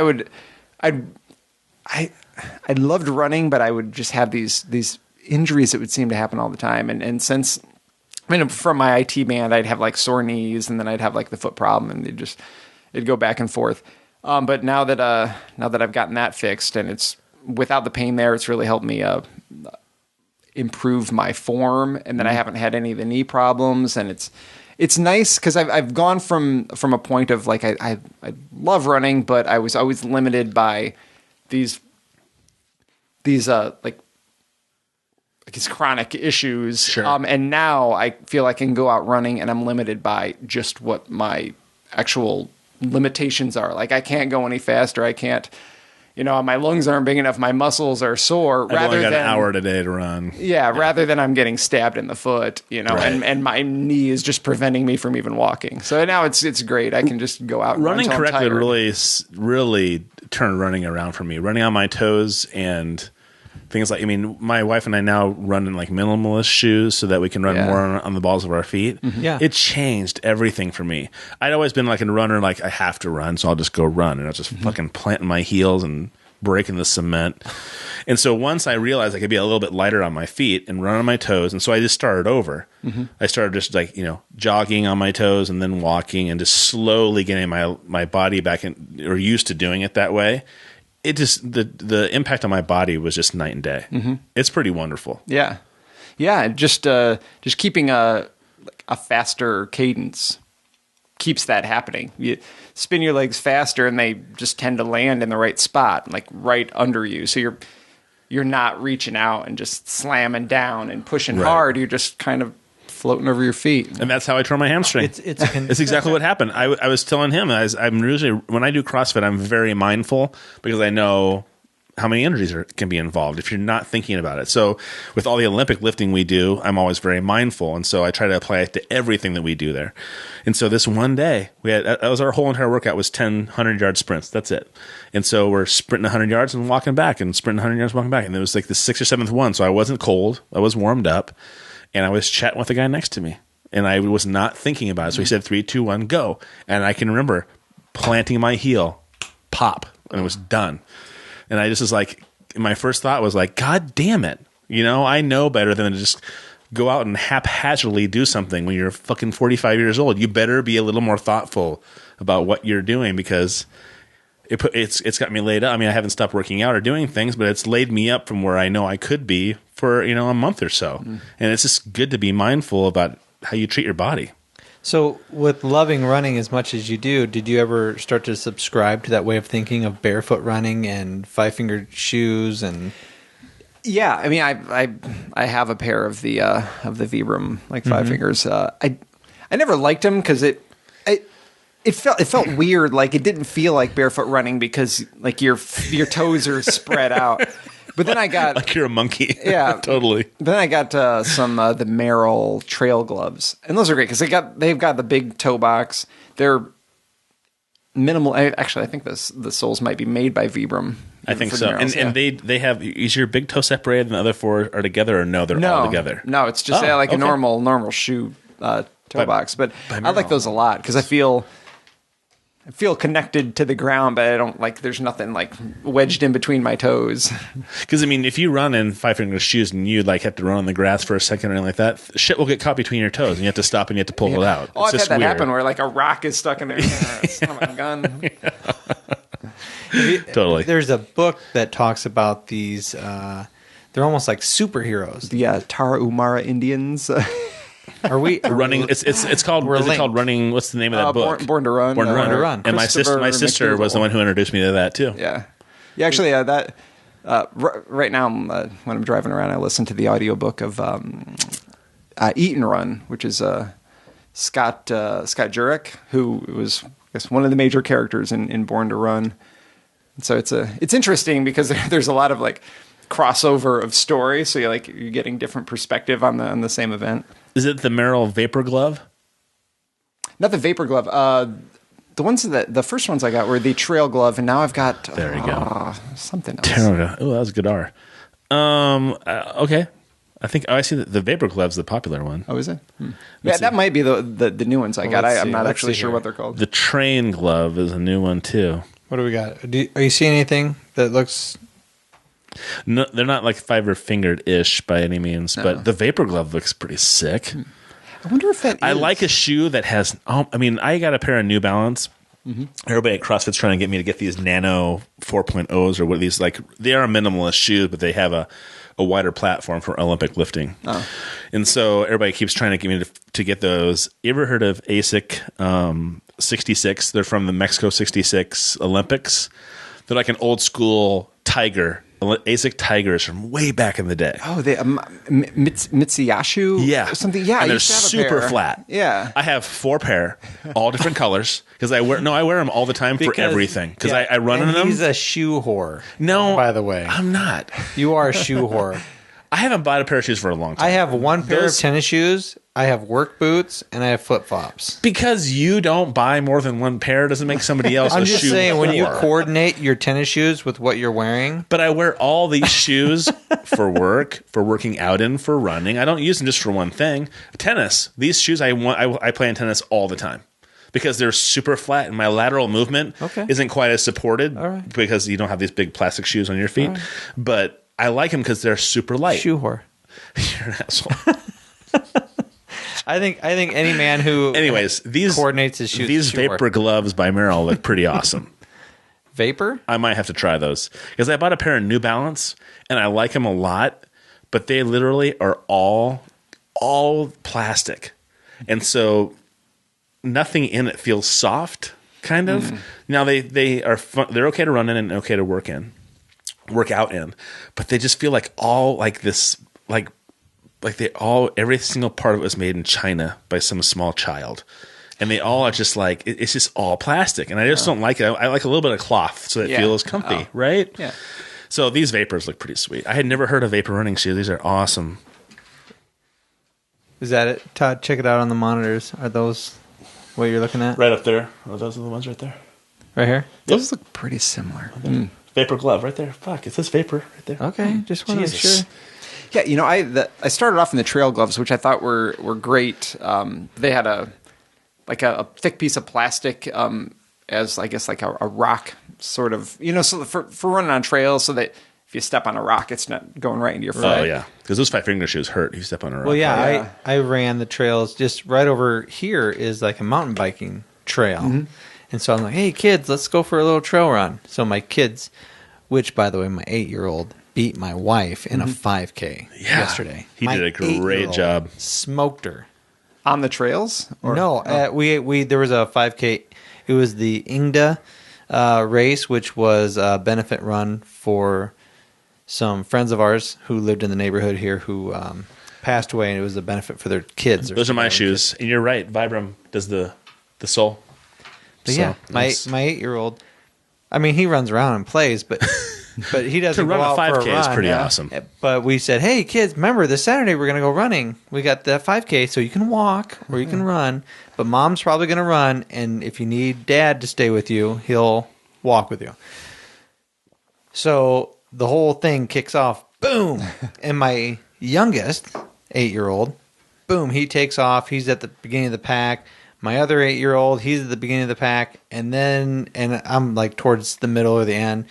My daughter's up there, and then pretty soon my daughter falls out. She's just walking. This was probably within 200 yards, because they had no idea how to pace themselves. And my wife is with me, and we're talking back and forth, and she's like, yeah, pretty soon we'll see the other two. Well, then my oldest boy fell back, and he's like, Dad, can you stay with me? I'm like, sure, I'd love to. Because he had the GoRuck. I'll do this for you. Right, because I had the 5K yesterday morning, and then I had the GoRuck challenge at 2 o'clock. Yeah. Here, this is my new picture for you. That's not very nice. That's a tent. Todd just showed me a picture. Who has 2 lights on them right now? Just kidding. 2 lights. I get kidding. 2. The guest gets 1, and I get 2. And you get 2. As long as you can see the pack of hot dogs on the back of my neck, that's all I care about. As long as it's clear. I'm just kidding. But yeah, it amazed me that my youngest son smoked my wife, and my wife runs every single day. She runs every day, and she just kept thinking to herself, okay, I'm going to catch up to him pretty soon. Pretty soon he's going to get tired. And then she saw him walk for a little bit, and I don't know if he turned around and saw her or what, but she thought, oh, I'm going to catch him. And then he, boom, took off again. Yeah. And it probably went against her. He probably turned around and said, oh, there's Mom. I'm out. Took off. 8 years old. God, it's pretty awesome. Well, I mean, I think if you can get your kids involved in some kind of like, Mom and Dad run because we think it's fun, but also because it's good for you. You know what I mean? I think that's kind of the idea you should yeah. My wife said, hey, do you think one of our kids would be interested in that? I was like, I bet you if we asked them, sure. That morning she took off for a 5K, and I went and volunteered for this 5K. And to work it, yeah, and register people and things like that. And so my kids stayed at home, and so the whole time his kids are running this thing, I'm like, okay, great. My kids are at home watching SpongeBob and on their iPads. This is fantastic. They could have just been walking with my kids. They could have been walking, exactly. Yeah, exactly. But then dragging him out of bed at 5:30 in the morning would not have been fun either. So now I did read. If you want to, speaking of kids, started making me think about what I had read on Reddit. If you Google Quarter Barrel or Barcade, you will find this thread on Reddit. And it starts out with, just found out a Barcade opening in Cedar Rapids. Craft beer and arcade games sound good. I hope they have skee ball. Are you going to have skee ball? No. We won't have skee ball. Okay. I've gotten some... You can find skee ball at the theater. I mean, if you go to Wurmberg and Cedar Rapids, there's fucking skee ball. Is it? I've gotten a lot of requests like from people for like, oh, you should have this, like of really cool things. I'm like, that's a good idea, but it's not quite right for our space. Like Dragon's Lair. No, it's not actually, that I feel like I have to have one of those. and a even though Space I'm- Ace. I'm And a Space Ace. So horrible. Is like full disclosure. I'm so horrible at Dragon's Lair. Like Halloween, I chose that as a costume. I feel like I should have like mastered the game first to have some cred. But I remember like I've put a lot of quarters into that game, and I don't know if I've ever seen a second level. It's like you go along, like you cross that first bridge, and then the door opens, and then I fall down a pit. Like immediately, every time. I don't know, like, I suppose I could, like, these days I could just look up for tips online and, like, You could probably figure watch out. you could probably watch a YouTube video on how to master Yeah. the game. Cheat codes. I have not done that. So I guess I'm legit there. I don't need to cheat. I'll master this on my own, but I have not mastered it. I'm just so awful at that game. And So, are you But going to have that and Space Ace? I mean, come on. Those are. I mean, you know why I think they strike me is that was the. When I think back about it now, those were almost the realistic kind of games that our kids play now. You know, it was almost like being part of a cartoon, like you said. Yeah. It's like being part of something that's actively going on, and that's why it always struck me as so unique. Because I got to be part of this cartoon. I was an active player in it. Whereas that's what our kids do every day when they play their Xbox or their PlayStations. Is they're an active part of. You can get Dragon's Lair for fucking PlayStation. I didn't know that. You can get Dragon's Lair for PlayStation or Xbox. PlayStation. I have an Xbox. I know. I may have to get a All right. PlayStation. When you thought about having a barcade and you've been to one, I've never been to one. Do they have to have customizable custom furniture around? I'm saying this poorly, but like a little cup holder or thing That's a great question. around each arcade so that somebody's there, they're drinking, they bring their drinks over, they put it somewhere comfortable. Yeah. I can't even keep a fucking stack of quarters at the Chuck E. Cheese. You know, when I had to take my kids to Chuck E. Cheese, I'm like, oh, God, I'm going to play a video game. Put my tokens on there and they'd fucking slide off. They slide down behind the glass. God, it pisses me off. Oh yeah, we'll definitely like between the games have like some like 6-inch wide probably little Tables. something to hold glasses and stack your quarters if you need to. Thank God. Especially since some of the glasses I ordered because I'm a little bit of a Belgian beer nerd, so I got some like nice pint glasses, but then I also got these cool stemmed glasses which are going to be even like more difficult to more precarious to balance. So we definitely need something, or there going to be a lot of broken glasses. So somebody's in going our to be place. holding a wine glass while they're playing Pac-Man. Yes, potentially. So are you a Trappist beer Belgian thin fan, or what? I am. I'm a big fan of all the what's the word? Lachlanden, like the Low Countries, like the German and Belgian and Okay, Dutch so I don't know if beers. this means anything to you, but I want to give you a little surprise. Yes. So I would like to share a beer with you from Trappist Brewery in Belgium that you can only buy. What's the name of that You brewery? brought one? I didn't bring one, but I'm telling him now that I'm going to share one with him. Dude, I was like, so what I think we haven't could seen do this. is maybe he'd be willing to give us a tour before they open to kind of see how things are, how the setup is. We can put things on the website. Okay. And I'll bring. Why am I fucking blanking on this beer? I know where you're going, West Vletteren. Yes. Abbey. My brother-in-law, Saint Sixtus. he lives Yeah. in Germany. He brought me back the case with the 2 glasses that they sold for a while. Yeah. That they only sold here for a while. Have you had it before? Yeah. Oh, then never mind then. Oh, No, I've already had that porn star. Well, She's great. You guys have a great time finishing the podcast. No. I've got a good story as to how I've had it. Go for it. Yeah, let's hear it. My wife and I visited Belgium a few years back, and just out of like pure, and we've had. My wife is good at accidentally planning. Well, she's good at planning awesome vacations. She's good at planning awesome vacations on accident. As an aside, before I get to the beer story, on our honeymoon, we went to Italy, and she got us a hotel in Rome, and it just happened to be the day that the Euro d'Italia ended in Rome. Like, so our taxi dropped us off at the hotel like moments before they blocked off the street because the route of the race went in front of our hotel.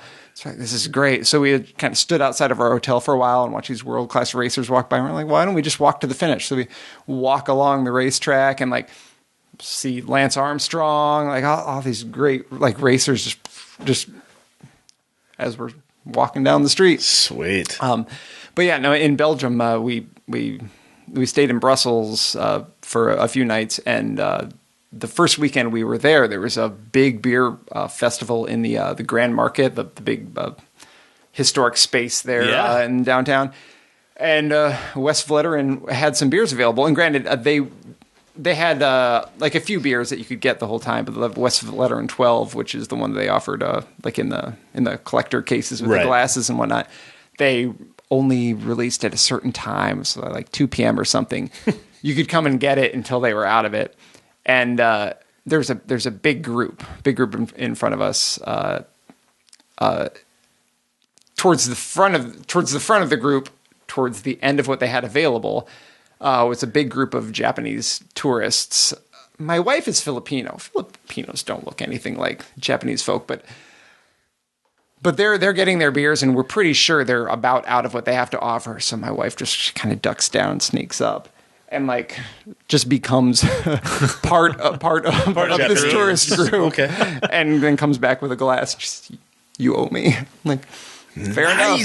I owe you. And that's how you tried it. Yeah. That's awesome. Well, my brother-in-law lives in Germany. He was in the Air Force for 25 years. He travels all over Belgium just collecting beers. He's not sure how he's going to get them all back to the United States when his wife comes back with him. But he brought me back that 6-pack with the glasses and everything, and we shared a bottle of it with the Great River Brewery guys. Yeah. They weren't very excited either because they had tried it. So you're not alone. You're not alone. But they were, you know what? They were touched. They were touched. That was a very nice, wonderful gesture. Yeah, my wife went to see him retire from the Air Force, this big ceremony, and she went to Brussels and went to all those places where they had all that stuff. I mean, it's such a unique place to go to. I really want to go there. I feel bad that I'm going there just for the beer, but part of me, she said that going to like we see things around here that say like 1861 and stuff like that. She goes, when you go into a castle and it says 816, yeah. That's a long fucking time ago. I always associate with America. We're only, a couple hundred years old. And that's nothing compared to these places that were built that were just thousands of years ago. Yeah. It's astounding. And then she started talking about how different buildings they had little icons on top that did, like, this guy was a barber and this guy was this, and they had the brewmaster was one of those as well. And I was like, oh my God, had no idea. I mean, I've read enough, fantasy books over the years where ale or beer is part of what you consume as a meal. It's not thought of as alcohol or beer. It's just food stuff. It's the food stuff. Yeah, I mean, it's carbohydrates is what it is. It's fuel for your body. Yeah, it's potable water in a lot of cases. Yeah, you're absolutely right. We found out that the reason why things are called Indian Pale Ale, you'll like this. They started putting, because Indian Pale Ales are very hoppy. Okay. Because they had to get the beer down around in India to get it back here, and to be able to make the beer stay fermented and last the trip, they added hops to it. So it's called Indian Pale Ale because they had to go around the Horn of India to make it back. Isn't that crazy? I just learned. Is it the Horn of India or Horn of Africa? It's the Horn of Africa, but you know what I fucking meant.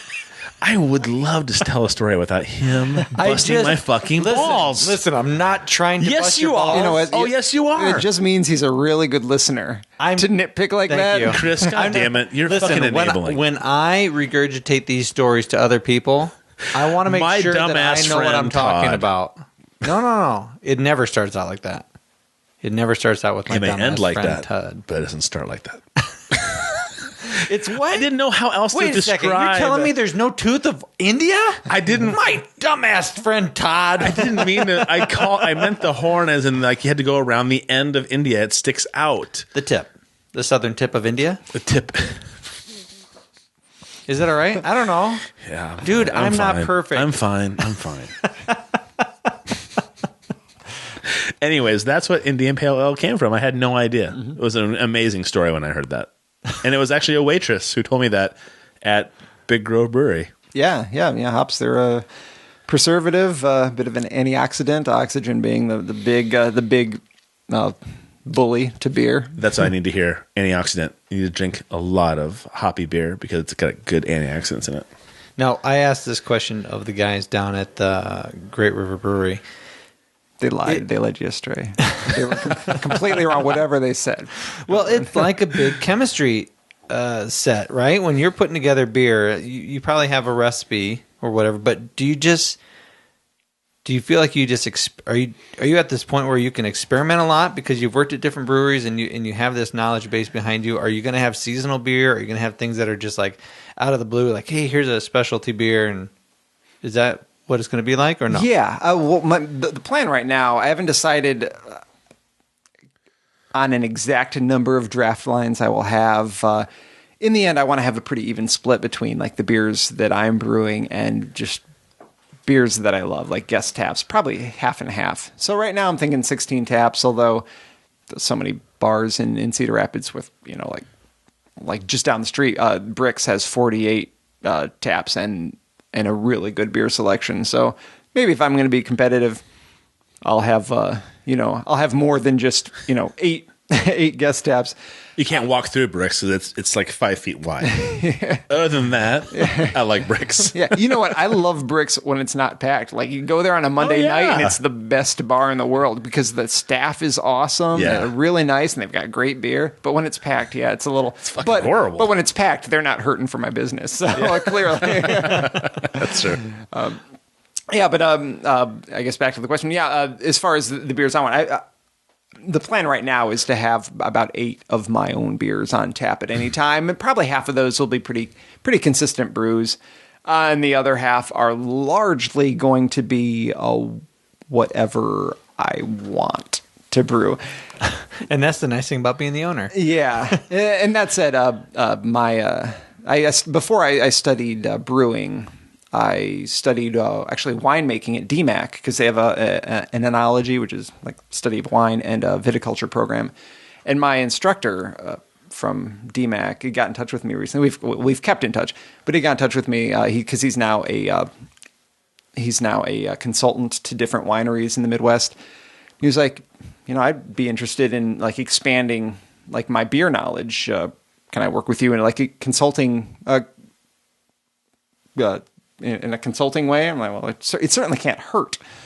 So yeah, he's been doing a lot of research on beers and like what beers are available in Iowa, like what like sort of niches in beer styles are lacking and what is most popular. And it's interesting because there's this core of my being that's like, I'm still going to brew what I want to brew, but now it's going to be hard for that not to be influenced by it. Like, wow, I didn't think about this. And now I've got actual numbers that back up. Like, yeah. If you can brew 6 of your favorite beers that you want to brew, but too that it got a fucking niche somewhere, hell yeah. Yeah. You would think as a business person you'd want to do that. Yeah. Now, I know, have you met Quinn over at Bridge Brewery? Yeah, we're good friends. Are you really? Yeah. Oh, that's awesome. We've been trying desperately to get him on this show. He won't come on.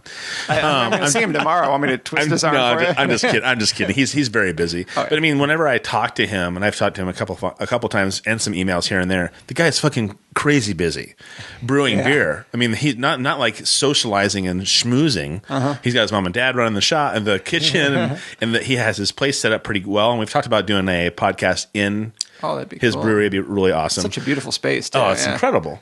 And I mean, I think the same thing about doing it someday at yours, but he spends his time brewing beer. That's all he does. And it's every time I meet him, he's got fucking boots on, right? Waiter. He's got waiters on, not waiters, but brewing beer. Do you ever see, I mean, you're talking about making 6 to 8 beers of your own. That sounds like a tremendous amount of time. It does. But It does.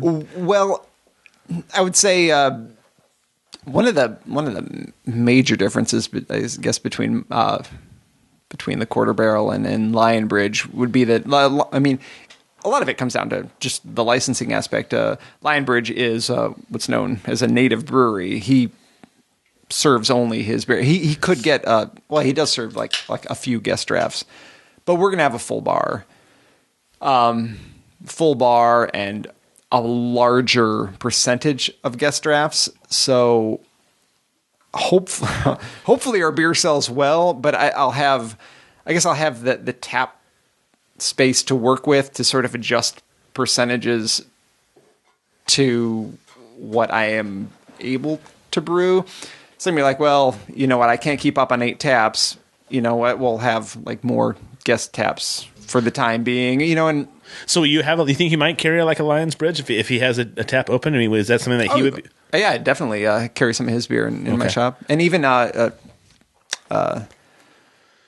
in Marion, the Third Base Brewery, they're starting to distribute, you know, a few draft beers. So Joe Denny, I know Joe. Yeah. Oh yeah. No, Jim, who's the head brewer there right now, is another friend of mine. Another brewery that's in Marion now too. That's even in Marion. Morning after or Another Road. Another Road. Yeah, I've not. Morning after. What the fuck?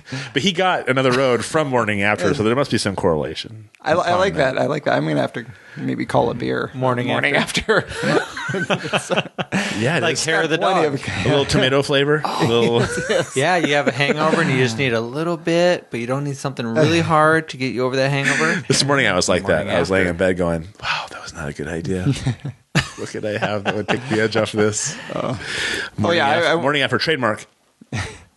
You can have it though. Yeah, we'll let you have it. I will license it from you. We're gonna have to get that paperwork signed before I leave, though. But I mean, I think a reason why I admire brewers so much is because there's a tremendous amount of time going into it. I have a friend where I'll see her out. I'll be like, "Oh, where's so and so, her husband?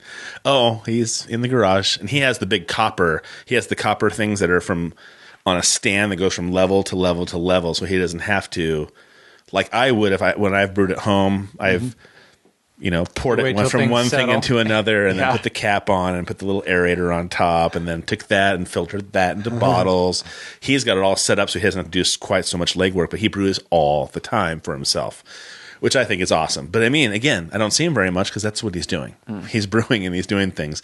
A buddy of mine down in Iowa City, we've even thought about going to mini kegs just so we didn't have to spend so much time filling every little bottle and then capping everything and just trying to make it a little bit more friendly. My attic right now is full of bottles that I'm like, because I'm bottling beer. And then I started kegging. Like, I'm never going to bottle a beer again. I have bottled beer since then, but I do not go through the bottles as fast as I thought I would. And one of these days, I just need to empty out the attic and bring them to Hy-Vee. And of course, they don't have labels on them anymore, so I'm not going to get 5 cents for any of them. But just recycle them. I don't need. Oh shit! I'll buy them from you. Are you shitting me? What? My wife to drink? Oh, I thought they have beer in them, right? Oh, no, just empty bottles. Oh, just empty bottles. Oh, I thought you were like just bottling the bottle and then you're going to get rid of them. And I was like, don't you dare. No, I was stocking up empty bottles. Oh. Two bottle. Well, and then the guy I bottle with, he is a microbiologist at Iowa. Oh, that's a And so he is good like, brewing friend I walked in and everything has like tinfoil on top of every single bottle, hundreds of bottles.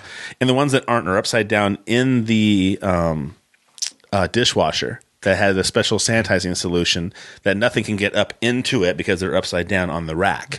And so, I mean, we're talking like, and I'm like going, what the fuck is going on here? He was like, you don't realize that the only thing that goes wrong with beer is what you have in it that you don't want in it. So if there's shit in there, it's gonna ruin like your beer. If there's something in the glass, a bug. If there's a bug in your bottle, done. And I'm like, oh shit. The funniest part though is that when we were in the process of doing this, we did a Belgian ale, and we had a great time doing it. He put these 2 big buckets with aerators on in his like laundry room. His wife walked in a week later, and we hadn't set them correctly, and so they built up pressure and they exploded into this small room. And luckily it was a laundry room, so it had a little bit of a drain in the floor, and he was able just to go in there and just hose it all down and not get in trouble with his wife. But I don't know. There's something, I think that's the appeal of things like the Quarter Brewery or other breweries is we all have that, or those of us who like the brewing our own little small brew beers, what goes into it. And then somebody says, hey, I have a great idea. I think I'm going to try to expand this one step further.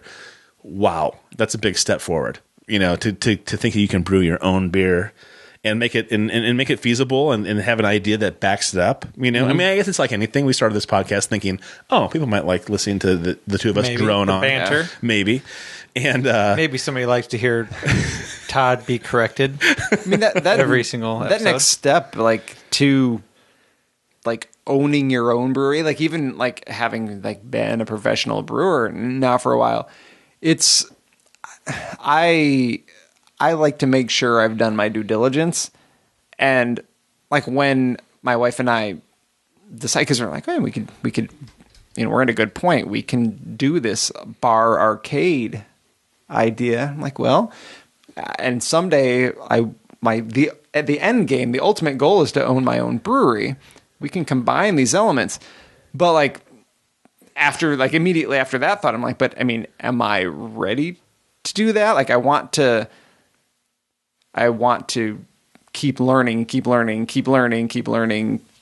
gaining experience until you're at that point where you're like, now is the time. But I mean, I guess when does that point come? And the market is so exploding with new breweries now. It's almost like, but it takes that confidence to be successful. I don't think if you didn't have that idea of like, oh well, have I done everything correctly, or do I have all my T's crossed and my I's dotted? You don't consider yourself a brewmaster, but I'd say you're probably pretty goddamn close at this point. You're still willing to be humble enough to say, I don't know if I have this all figured out yet. Mm-hmm. I think that's why people end up being successful. Yeah, well, there's a fine line there. There's that fine line between oh shit, I jumped off too early and I was not prepared, and boom, it just crumbles. Well, or you jump off and you've done just enough homework to like your learning curve, like the support, all the little things that go into it, your support system at home. If your wife's not behind you, if you don't have that foundation behind you to make yourself successful. There's also a little bit of like channeling my inner asshole, I guess, because there's that like I want to do the due diligence, I want to like make sure I'm ready, and then there's watching the market grow and analyze it and say, well, there are a lot of people out there that are they're successful and they're doing all right, and I know what I'm doing a little more than they do. Like, there you go. So it which is hard for me to do because I hate I feel like I've been to a certain extent very critical of the Iowa beer scene because it's exploded very, very fast, and every once in a while I'll drink a beer and I'll be like, oh, seriously, come on, represent the state better than this. But then at the same time I'm like, but this is very exciting. It's very exciting that people are doing the same thing I want to do. Like, I'm sure there are going to be people that try some of my beers and don't like them. They're not going to like them because they're flawed, because they're going to be solid beers. Right. But they're not going to meet everybody's taste. But I think it's okay, though, because I think then you can weed out the one. I mean, there are shitty. Bridge Brewery has fantastic beers. Oh, yeah. It's just that simple. Quinn and so I think knows what he's doing. Yeah, he knows what he's doing. And I would say that Big Grove knows what they're doing. I mean, you don't find. I don't think that you hear. I don't hear a lot about beers, especially in eastern central Iowa, that don't have some kind of backing to them. Mm-hmm. That people have tasted them, tried them. They are good, solid beers. You can easily pick out the people that are going, oh, you should try this one beer. And you're just like, oh, that is fucking horrible. And not that because I don't like IPAs or I don't like Belgians or I want what it is. That beer is bad. It just tastes bad.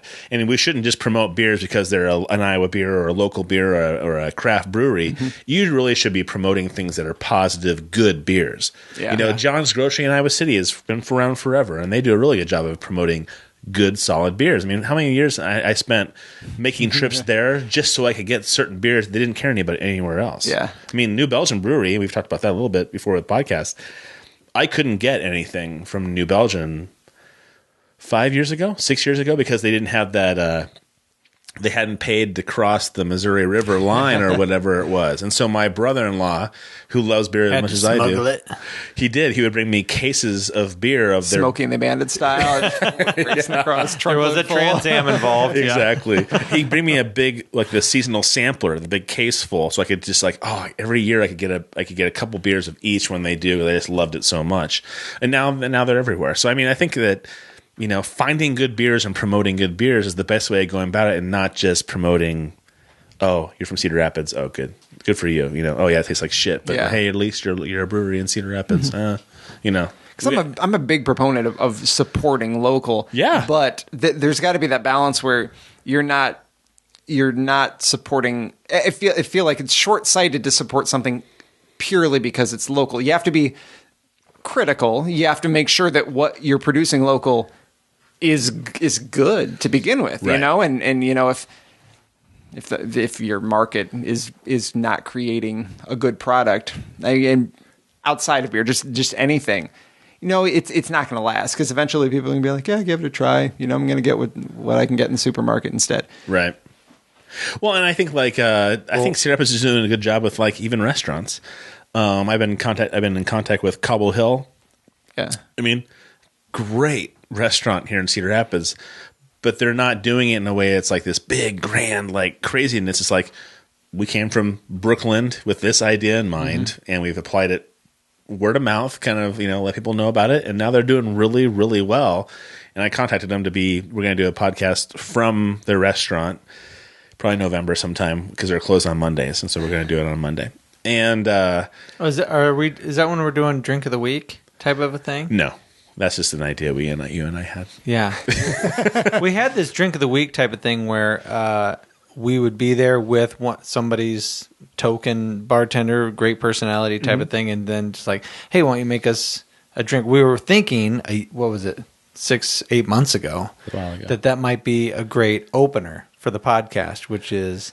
And then it branched out to being a great just podcast by itself. If you could find a really good bartender and somebody that could be a good one-on-one host, and then you just have a setup of a bar, and then they have a pre-planned idea of what drinks they want to go through, so maybe 3 or 4 drinks. And then we had a studio that had a bar in it that on the side could just be a place that we could hang out at. But that way we could do a drink of the week. We bring in a bartender for that week and talk about what their favorite drinks are, what they would like to... Promote that business, promote that bartender, and be like, yeah, this is amazing. All right, then we kick off into the and then we kick off into the production. That's a great idea. Also, I love the idea of so much like beer and food, wine and food. You know, pairing things. But I like, you know, so many drinks have context outside of outside of a meal. Just like what drink goes with what conversation, what topic. Like you could go on a lot of tangents. Great idea. Just from like the elements of like, you know. See, I see something growing between us. I see something happening. I was going to ask you, is there going to be, I mean, it can't just be you and your lady running this, working it all, waiter and waitressing and all that, running the bar. You're going to be creating the beer and running the business and all. Yeah. You're a job creator. Oh, God. How many jobs are you going to be creating here in the area? That's a good question, and you know, I have numbers on a piece of paper that made sense to the bank that is helping us finance the project. And when it comes right down to it, I have, like I said, a chef / kitchen manager in mind, and a bar manager in mind, and I'm going to leave it to their expertise, like as far as what the staffing below them is. And so when you say you have a full bar, you're talking about somebody who's going to do mixed drinks as well as all kinds of beers if you have gaps in your beer schedule? Yeah. Okay, gotcha. Yeah. So it really is a restaurant kind of way of approach. Okay, cool. Yeah. I can see drink of the week happening. I still have an image in my head of us having a studio that just might happen to have a bar off to the side that we can hang out at, as well as shoot a video at. And we can just write the whole thing off. We could have local brewers come in to our and talk bar about beers and talk about their drinks. I'd love to present a flight of fancy, if you will. I would be your number one host. I'd be happy to be the face of drink of the week. Oh shit! Now 'cause my wife makes fun of me when I get those flights. Like my kids when we went to Lion Bridge the first time. I got the flight just because I hadn't tried it yet, and my kids were like, "Oh my gosh, Dad, you're gonna drink all that beer." Like, guys, this is just for me to taste this beer. When I sit on the couch and I watch football, normally on a Sunday, yes, I drink one beer in particular, and I drink it all day long while I watch football. These aren't just beers just to drink. It's it has to taste good, and so I was educating my 8 and 10-year-old on how to taste a flight of beer. Yeah. And so I enjoy having a flight of beer, but you get to talk about what the differences are, and there really are probably much more subtle hints to beer than even I know that are like, you know, it's like when I worked at a wine cafe in California for a long time. It's not a long time, for a while. For 2 years. A long time and so I got to learn about all the different things that went into the soil that the grapes grew in that might have flavors that were adapted into the wine itself. That I was like, what the fuck are you talking about? The pH level of the soil can affect a grape this way, so that when you process it and ferment it, it has this flavor on the end. That's crazy to me. But beer is very, very similar to that. It is, and if not more complex. Well, that's one thing that I always, I guess, envy about the wine world. I'm a bigger fan, like flavor wise, of beer than wine, and that's what's drawn me to the beer world. But in wine, there is like a closer relationship. You have grapes grown in whatever different environment, and those grapes are juiced and fermented. Whereas in beer, you have grain that's grown, like a lot of our barley, like from, Canada, and you've got hops that might be from the Pacific Northwest. You've got different elements, and the malting of the barley kind of takes it steps away from. It's not like you strip the barley from the earth and juice it and it becomes beer. You take the barley from the earth, goes through like a long and very energy intensive like malting process where you steep and then you dry. I mean, and beer I think it's an amazing beverage. It's slightly more removed from the earth than wine. And I wish I just loved the taste of wine more, because I have such a respect for wine. Sure. Yeah. I remember pulling the sack of grain out of the water, and the whole kitchen smelled like baked bread. And I thought, this is why I like this. This is why I'm enjoying this, is that there's so many complex things going on here. And again, my buddy who's this microbiologist could break everything down to me at a cellular level if I wanted to, was saying, oh yeah, it's because of this, and this. And, and that's why he likes making beer, because he knows how complex it all is to make it work, and he's so excited to have the end game happen. Yeah, that it gets him really excited. That's why we double ferment our beer, because he likes to have a little bit higher alcohol level.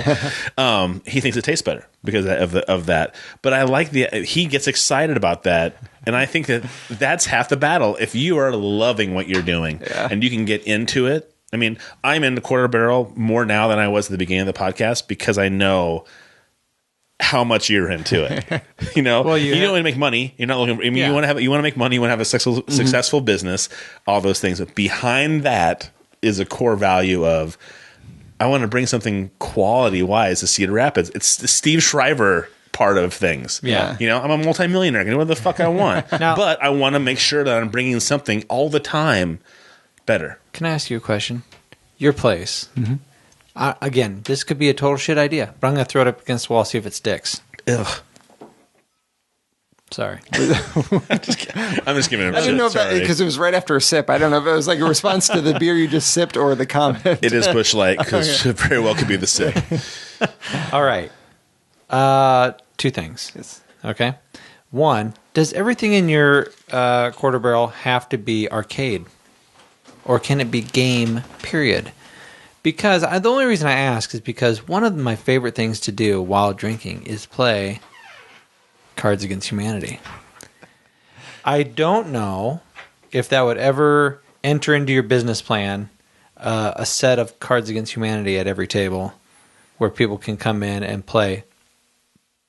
But I would see myself laughing my ass off. Well, I would say that my wife and business partner, who in the end has a 50-50 say in whatever happens, who loves Cards Against Humanity, would probably be 99% on board with that. The 1% against that being like, well, we did say family friendly. Well, you might have to package it in such a way, if you remove it from behind the sleeve, explicit. So we'll have apples to apples as an alternative. If there are children at the table, staff will swap that out really quickly. Now, the other thing I wanted to bring to your attention, because I went to a bar last night, and there was not a dress code per se for like the waiters type of a thing. And what appeared to be a Cyndi Lauper lookalike, but somebody who had been dragged through the gutter really harshly, inappropriately dressed. Are you going with like uniforms? Is there a theme when people walk into your place? Because it's kid, it's arcade game, it's juvenile. It takes you back to that younger, that youthful thing. But then it's very adult. So are you having, or is that anything that has ventured into your mindset about the look of when people come in and because you're going to have waitresses coming by to say, what can I get you for food and drinks? And then you're going to have your bartenders. And so is there a certain look that you're going for? It's not, I wouldn't say a specific look. Oh, what I would say though is, since there is this, I guess there's going to be a nostalgic vibe, obviously brought in by the games, and from a food and beverage standpoint, I am attempting to do something a little bit classy, but at the same time, I don't want anything hoity-toity. I don't want like my staff to be too slick or too, I guess long story short, I don't have a specific dress code in mind. Obviously, there's going to be some standard that my employees are going to have to achieve, but it's not going to be a strictly defined, like you need to wear your but you don't khaki pants and a red shirt. Or, You know what's a boy? The second one's a boy for sure. What? My boys. You said my boys. Does that mean? No. Oh, I said my employees. But yes, the second one is a boy. I was kind of talking about the second one in my head. The second one's is a boy? Yeah. Oh, good for you. I produce boys too, so good for you. Yes. we were talking about Somehow this delicate flower is a producer of men.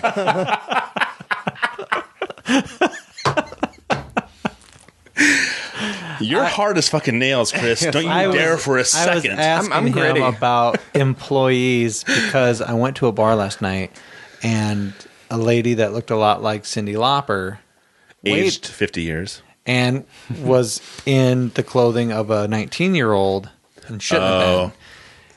And so I didn't know if there was going to be like a theme on the inside, if people were wearing a certain uniform or whatever going on, but there isn't as of yet. Short skirts and tight white tops. Well, yeah. I mean, what was that? What was that Scottish place? What was that Scottish Tilted Kilt? Tilted Kilt On the southwest side. On the got a lot of business side. until I think all the strippers were like, I'm done working here. Yeah, for sure. And then it went under really quickly. So, as the husband of a woman who's Filipino, do you like adobo? I will say, what's adobo? on the table, I don't really eat Filipino food ever. She's never made you adobo before. I am a vegetarian, and there's oh shit. Her mom will occasionally like make something for me that lacks the meat, and it's awesome. Her mom's a great cook, but for the most part, there's if you were to get a Filipino cookbook, you would be hard pressed to find the page that didn't have meat. Sure. Like in a recipe. Yeah. My girlfriend all through high school was Filipino. Yeah. So adobo is one of my absolute favorite things in the world to eat. Tell your wife that and she'll like me. Oh yeah. Just from that alone. Do you think? Maybe? Oh, adobo is the Are you best. going to have any vegetarian dishes on your menu? Oh, well, yeah. Yeah, I mean, one of the things that appeals to me about pizza is the flexibility of it. Yeah. I mean, it's not, meat or no meat. Like my favorite pizza is just a simple Napolitana margherita pizza, which is just like mozzarella and basil and some tomato. My favorite pizza from Zoe's in Marion is spinach mushroom New York thin. Is my absolute favorite pizza in the whole world. My favorite pizza second to that is Tommaso's Detroit style vegetarian because it has jalapenos and broccoli on it. Oh, fantastic. And I'm not a vegetarian anymore, but I still eat those vegetarian pizzas at those places because it tastes so good. Yeah. So what's the difference between Detroit and Chicago? Detroit is a really thick crust on the side. And Detroit has the cheese goes up to the edge of that crust. Okay. And it's a little crispier. And Chicago is just big fucking thick crust. And I just can't do that much bread. Whereas Detroit, the cheese goes up. This is what I'm going off of as a no person. I don't know what the fuck I'm talking about. I'm just saying, from what I've eaten, that's the difference between the two. Okay. All right. I might even grab a Tommaso's pizza on my way home. Just saying. Do you mind if I take a bathroom rest? Anytime. You know what? Yeah, go for it. Where's the... right around the corner. Okay, you were right there. Anytime you're willing, you go right ahead. Edit. You know what? As long as the doors are shut We can't hear the flush of the stool. Yep, you're totally fine. Water. Yeah, you're good.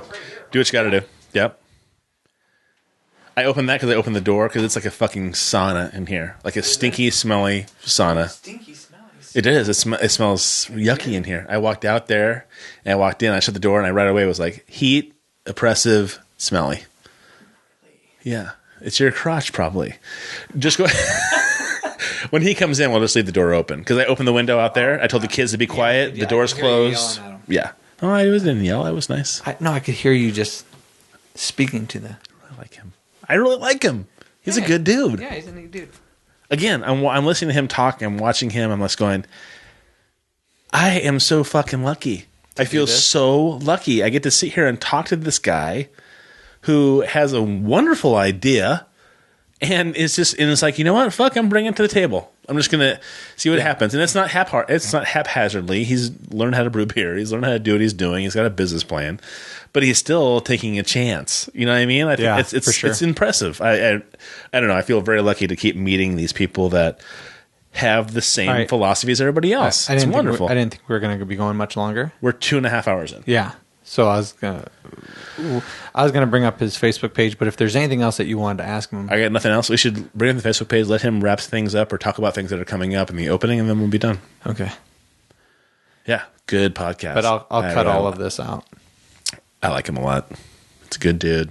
I don't know. It doesn't matter what I think. Well, I will say one of the things that interested me in beer early on was, I mean, it's a beverage that humans have been consuming longer than like milk from cows, like by thousands of years. Amen. Really? Yeah. That's what I'm going to tell my wife from now on. Absolutely, dude. Absolutely. Beer's been around for like 9,000 or 10,000 years. I think it was like 7,000 years that cows were domesticated, something like that. Wow. But anyway, like it's the historical component that's not the thing that has me interested in beer, but it's something that I find very interesting. So, and the U.S. has an interesting history with beer, like through I mean, not beer in general, alcohol in general, but like through Prohibition and just oligopolization, like companies buying up companies, and beer being reduced to what we had, like to just what 10, 15, 20 years ago when breweries started to expand again. I like the retro lagers because they are a piece of history, and there's fun branding, and I could drink any modern macro and feel worse about it than I would about like grabbing something that is at least a historic brand, From the land of Kabuwadu. And that little bear. Oh fuck! Oh yeah, when he's floating down the river. I remember going to Hy-Vee here in Cedar Rapids, and they had a white can that just said beer in black letters on it. That was it. Yeah. I remember going, oh, that looks kind of gross. My dad's like, oh, somebody made it. And I was like, oh, that's pretty sweet. That's going to be better. Because you're right, because some of those macro beers are them trying some newfangled thing, and it tastes like shit. At least hams, exactly what you're getting, for sure. It's a good point. And Coors, I think Coors the oldest American beer out of all the big chains? Because now they're talking about Anheuser-Busch and Miller might be, Budweiser and Miller might be coming together to be the third largest beer producer in the world. No, it's always gonna be different in the U.S. I mean, because of our monopolization laws. So there's gonna be the American Anheuser-Busch and like Miller Coors, right? In the U.S., that's going to stay separate because they couldn't be part of the same thing in the U.S. But it's the same way. The same things. There's Molson Coors and Miller Coors. I mean, and Molson's a great beer. Yeah, I like Molson. That's out of Canada, correct? Yeah. Okay. Yeah. But just what's part of what in the U.S. Operations are always going to be split up. I don't think that would even happen. I've heard the murmurs about it as well, and if it did. Sigh. Another reason to drink craft beer. There you go. To shop local, drink local. Well, I think I was saying Bill Maher this last week made some comment about all the hoopla is about Miller and Busch getting together. They need to realize their beer tastes like shit, and they might want to try something else. Let's not get together. Let's try to do something. I will try to bring in a little bit better beer into the podcast room. What? I like Busch Light. You just said Miller and Busch taste like shit. I didn't mean Busch. I meant Budweiser. I'm sorry. Okay. Anheuser watch Busch. what we're talking about. Budweiser and Anheuser Busch are the same thing in essence, right? Yeah. Okay, that's what I thought. I mean, Anheuser. I was just getting names confused. All right. Well, I'm already fucked up in the head. Why you gotta make it worse? I'm sorry. Well, InBev, like InterBev, the Belgian company, and whatever company they joined. So there's InBev, which owns Anheuser-Busch. Busch, right. That's the big deal is they sold their company to a foreign company. Yeah. So the big... It's like Brazilian/Belgian company. Right. It's but they own like so many brands, like thousands of different brands. You'd be surprised. You ever see those things that kind of those little things that go through like Facebook where, you know, if you like your favorite organic company that you buy, like Annie's is a company that my wife and I use a lot because it's got a lot of organic stuff in it, right? Right. It just got by General Mills. Right? Oh, did it? Yeah, just like last week it got bought by General Mills. So then now everybody's like, okay, well, is it still going to stay? Annie's? What was why did General Mills buy Annie's? All organic, all, you know, cheese, pasta, everything. Are they going to fuck with everything and then make it a different? Or are they going to, because Annie's has such a huge market draw now because of what they do, do they just want the money from that? And so Annie's will stay the same. So everybody's kind of like, you know, scared and nervous about it. Well, yeah. I mean, on that note, like from personal experience, I was at Goose Island when Anheuser-Busch bought like Goose Island. I didn't even know that. Oh, I didn't know that. Yeah, it was in 2000. I want to say 2010. Maybe. I still like Goose Island. 312 is one of my favorite beers of all time. Well, but the question was like, is Goose Island going to? Is it going to change? Is it going to get just swallowed up in the corporate wheel? Right. And there was a lot of effort not to. I mean, and I had largely because Anheuser-Busch like wanted a brand. I'm assuming, but they wanted a brand with some credibility. Yeah. And you don't buy a brand with credibility and then just squander that, destroy it. Sure. So while I was there, and a lot of my work there had to do with distribution. I worked with a lot of wholesalers around the company, around the country, and while I was there, we started to shop out the big brands like a Honker's Ale, 312 to different breweries for production. Is it 312? Is that what should be called? Is 312? Oh yeah. Okay. Yeah. I mean, it's the Chicago area code. Yeah. 312. Yeah. All right. I'll start calling it that. I'm gonna be a dumbass. Yeah. But we shop out the big brands, and then the production brewery that I worked at. Then we could focus more on the smaller stuff, the stuff that's more difficult to make. You know, the Belgian style ales, the Bourbon County Stout, the Green Line. Green Line. Jesus Christ, dude! I'm telling It's a good pale ale. I'm going to tell you that it's the best beer I've ever had in my entire life. Green Line? Really, Green Line? Green Line is, and I was at the same time. It tickles frame. your fancy in just the right way. No, I'll tell you exactly why. Oh, same time I had the lamb burger. The same time period, I was sitting there by myself, getting drunk slowly, and it's a sad story. It's a sad story. I just had a smile on my face, and so there's like 50 Goose Island beers at this place, right? Because it's the brewery, and so I'm like going. I tried a few and I knew I wouldn't like some of the darker stuff, and I had my own fickle part of it, and so I saw probably 3 people coming into the brewery with growlers. It was this block of wood on the tapper instead of the Goose Island head, and it said 1 on it, and they kept in growler come in, they'd fill it up, seal it, and they'd leave. And after a while I was like, so what is that? You know, tell me what that's all about. And she's like, that's our complete 0 carbon footprint beer. They don't bottle it, they don't keg it. Well, they could probably keg it for there. Yeah. They don't send it out anywhere.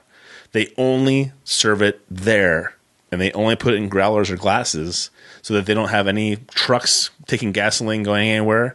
And so it was really fresh beer, and it was probably the cleanest, freshest tasting beer I've ever had in my life. No aftertaste at all. And so I probably ended up having like 4 or 5 pints of it because I was just so cut off guard by how good it was. I was like, oh, great, it's some trendy beer they're doing today. Okay, I'll try it. And so I had a sample of it, and I was like, oh, I'll have a glass of that. I'll drink some more and see how it tastes. It's like you need to take a little nibble of something. You can't get the full flavor. You want to have a couple big gulps of something and really, that's me. I do the same thing with ambrosia pie. Like if I just get a couple of spoonfuls, that doesn't. I'm not really feeling it yet. So I go. So if I go with half the pie, I know that's probably how it tastes. Anyways, so this was still to my day. I think is my favorite beer of all time. Is that it caught me off guard by how fresh and crisp tasting it was, how clean it was, and there's no aftertaste at all. And knowing it had no carbon footprint, I thought that was a really neat thing for them to do. Mm-hmm. Should we tell them the ambrosia pie story? So when he and I lived together when we were in our early 20s. It really wasn't a question. It was really more of a segue posed as a question. But hey, this is what's going to happen. When we lived together, he and I would play. Was it Nintendo 64? Is that what it was? I think it had to have been like a Nintendo. No, and it was James Bond, something like that. Goldfinger on Nintendo 64. Yeah, and so we had what we thought was a big TV at the time. Big, it was like 27 inches. Yeah, 27, 32 inches. And so like we had two lazy boys side by side. And we would play that game. And so what we would do once in a while, not all the time, is that, this is when Bishop's was still open, is we would go and buy 2 ambrosia pies and a gallon of milk. I'm not shitting you. And we would set the milk on the table between us, just like you and I here. And we would put the pie in our laps. And we'd eat the entire fucking pie, one apiece. Big swigs of milk, eat the pie. Chris is like, how are you still alive? Play Goldfinger. You'd get so pissed off because your person would regenerate and bam, you'd die again. Because I had like a perfect like right around the corner shot. I knew where you were like regenerating, and you'd come out and I have like the gold gun, and I'd just be killing you constantly. You were so pissed off. I fucking hated it. But anyways, we would kill an ambrosia pie in no time at all. I feel like that should be like a YouTube challenge. That's the ambrosia pie, half-gallon of milk challenge. Very nice. Well, it would. Yeah, well, hashtag ambrosia. It wouldn't be as dangerous as say the cinnamon challenge. Have people died from that? The cinnamon challenge. No, they haven't. I don't know if they've died from it, but they've really messed up their lungs with the. Oh, they've inhaled cinnamon. The cinnamon. Have you not seen the cinnamon? I have. I'm just saying I didn't realize they inhaled it. Well, that's the problem. Is that who's the dumbass who's inhaling cinnamon as they put it in their mouth? It's probably the initial gasp. Yeah. Well, I mean, you put it in your mouth. You're like. And you probably don't realize that some of that really, really fine cinnamon is getting in your lungs. And as you're trying to choke it down, you start coughing, and then you inhale more as you're coughing. Anyway. It's a common problem amongst cinnamon miners as well. Yeah. Cinnamon lung. I'm not doing cinnamon challenge, that's for sure. The cinnamon miners. He's a delicate flower. That's another new. But he produces nothing but men. That's right. Nothing but men. They come out with kilts on. They're so manly. Nothing but men. But delicate flower. See, we had a lady who did a numerology reading for us. She was on our podcast a few podcasts back, and she did a numeral reading for me, and I'm an 8. Straight 8? No, she said 8. And then she said that he had this, not only that was he an 8 as well, but the numbers leading up to the 8 were exactly the same. So we're exactly the same. And she's like, oh my God. Polar opposites of the calendar. Yeah. And she goes, so you guys are straight 8s. And so from that point on, we're getting T-shirts made. Straight everything 8s. Straight 8s. And delicate flower very well could be, Chris, one of your things.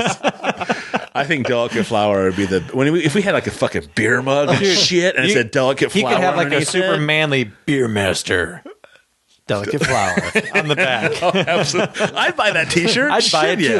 That might be part of your apparel that you sell. You might have. Are you selling growlers? Are you doing anything where people they come in? They're like, I love your place. I love the nostalgia of it. I love the whole feel of it. What can I take with me home? Are you doing that? You gonna think about that? We're gonna sell some glassware. We're gonna sell some T-shirts. Well, we'll have stuff, but yeah, those stainless steel growlers that I've seen are pretty impressive. Yeah, but they're really expensive for you to buy and then me to buy. I would imagine they're probably pricey. Well, they'll be priced accordingly and ordered accordingly. So, I mean, as far as like what we have, I'm not too worried about that. The concern that I have with growlers, which is like total licensing thing. I've heard people concerned about or not concerned, complain about a Big Grove because they only offer a couple beers and growlers. But due to my licensing, say Quinn, for example, is the native brewer. He with that license, he can self-distribute, which means he can sell beer directly out the door. So he can fill growlers and people can walk off with it. If I wanted to sell growlers, I would need to sell beer to a distributor and buy it back. So it'd be a lot easier for me to sell growlers of like my guest beers than it would be of my own, because I'd be taking a big financial hit just on my house beers. Is that one of those just fucking crazy regulations that drive you crazy? That sounds nuts. It is. Like after Prohibition, the government recommended, forced on every state, this 3-tier system, but they didn't like define exactly what it would be. So every state does their 3-tier system differently. And it works for different things better than it works for others. I mean, I don't think that the 3-tier system, and for those that don't know what that means, the 3-tier system, you've got your manufacturers or importers as the top tier. In the middle, you've got distributors, and then the retailers on the bottom. And the whole point of the 3-tier system is to have the distributors in the middle to keep the manufacturers and importers from having too close of a relationship with the retailers, and the whole tied house thing, which of course brew pubs are essentially tied houses. So I don't know. In the end, like there are exceptions for the thing that it would prevent in the first place. But it sounds very complicated. It is, but every state fucked up. Every It has to be state so does crazy. it differently, and as the market changes, and of course, 30 years ago makes sense, and now with all the craft beer and all the small breweries, it's complicated. So like we can still have this 3-tier system, but we'll just have to keep adding exceptions to the law to like make it actually work for small business, which is what it's kind of there to protect in the first place. It's messy. I don't know of a state that has it perfect, because everybody does it different, and it works good for some things and not as good for other things. Really, the only way that it hurts me is that I can't self-distribute. And since I'm going to be a retail venue, that serves on premise, I don't really care that much about distribution outside of the venue, like other than how that particular law affects like growler sales, because people love growlers. I'm not a big fan of growlers because, it's not the perfect vessel, so it's going to oxidize if you don't drink it right away. And I don't usually like grab a growler and like have it gone in 2 days. If I get a growler, usually it'll be in my fridge like for a week and a half, and then those last sips are like, oh, I should have drank this faster. See, I drink a growler within a couple of days at least. I have a growler. It's like, oh great, I'm going to drink this tomorrow. I'm not going to wait at all. Well, I generally have so many different things in my fridge that I don't want to stick to the one thing. Oh, okay. Well, that makes sense. All right. Listen, what's your problem? we could keep going on with this, and Are we out of tape? We're going. We've had you here for over 2.5 hours. The manliest way I can say this, I dig you, dude. Yeah. I'd love to have you back. We could talk about this stuff Oh, Chris, it's been great. on and on and on, but we have a time cap. We have to stick with the time cap. We're almost at 3 hours here, but I wanted to talk about a few things. Okay. One, if you go to thequarterbarrel.com, that website's still under construction a little bit, but you can go. They have links for Twitter and for Facebook there. Click on the Facebook icon, and it brings you to their Facebook page. So if you want to get a better understanding about the Quarter Barrel, here it is. Check out their Facebook page. And for those of you who are listening to this on your drive to work, thequarterbarrel.com. Go there. I love go the to fact Facebook. that you assume people are listening to this on On the way to work. work. It's the People best. do. People do. I hear about it all the time. So that's I love that the barrel from Quarter Barrel is from Donkey Kong. The Donkey Well, Kong. it's not exactly. But it absolutely And that was can one of be, the things. probably. The designer I was working with, I'm like, I want it to look like this, but it can't look exactly like this. Well, the lightning bolt he through did there it. helps. Yeah. Yeah. It's fan, but it definitely strikes your fancy, nostalgic wise, for sure. So I wanted to say a few quick thanks to a couple of things that have inspired me lately. The GoRuck Challenge, if you want to challenge yourself and you want to make some friendships and see what you're made of, see if you can mentally push through, try the GoRuck Light first and prepare yourself. Oh my God, the heavy stuff sounded crazy. It says light, but it's light in comparison to all the other stuff they do. They have like 24-hour things. Here's the deal.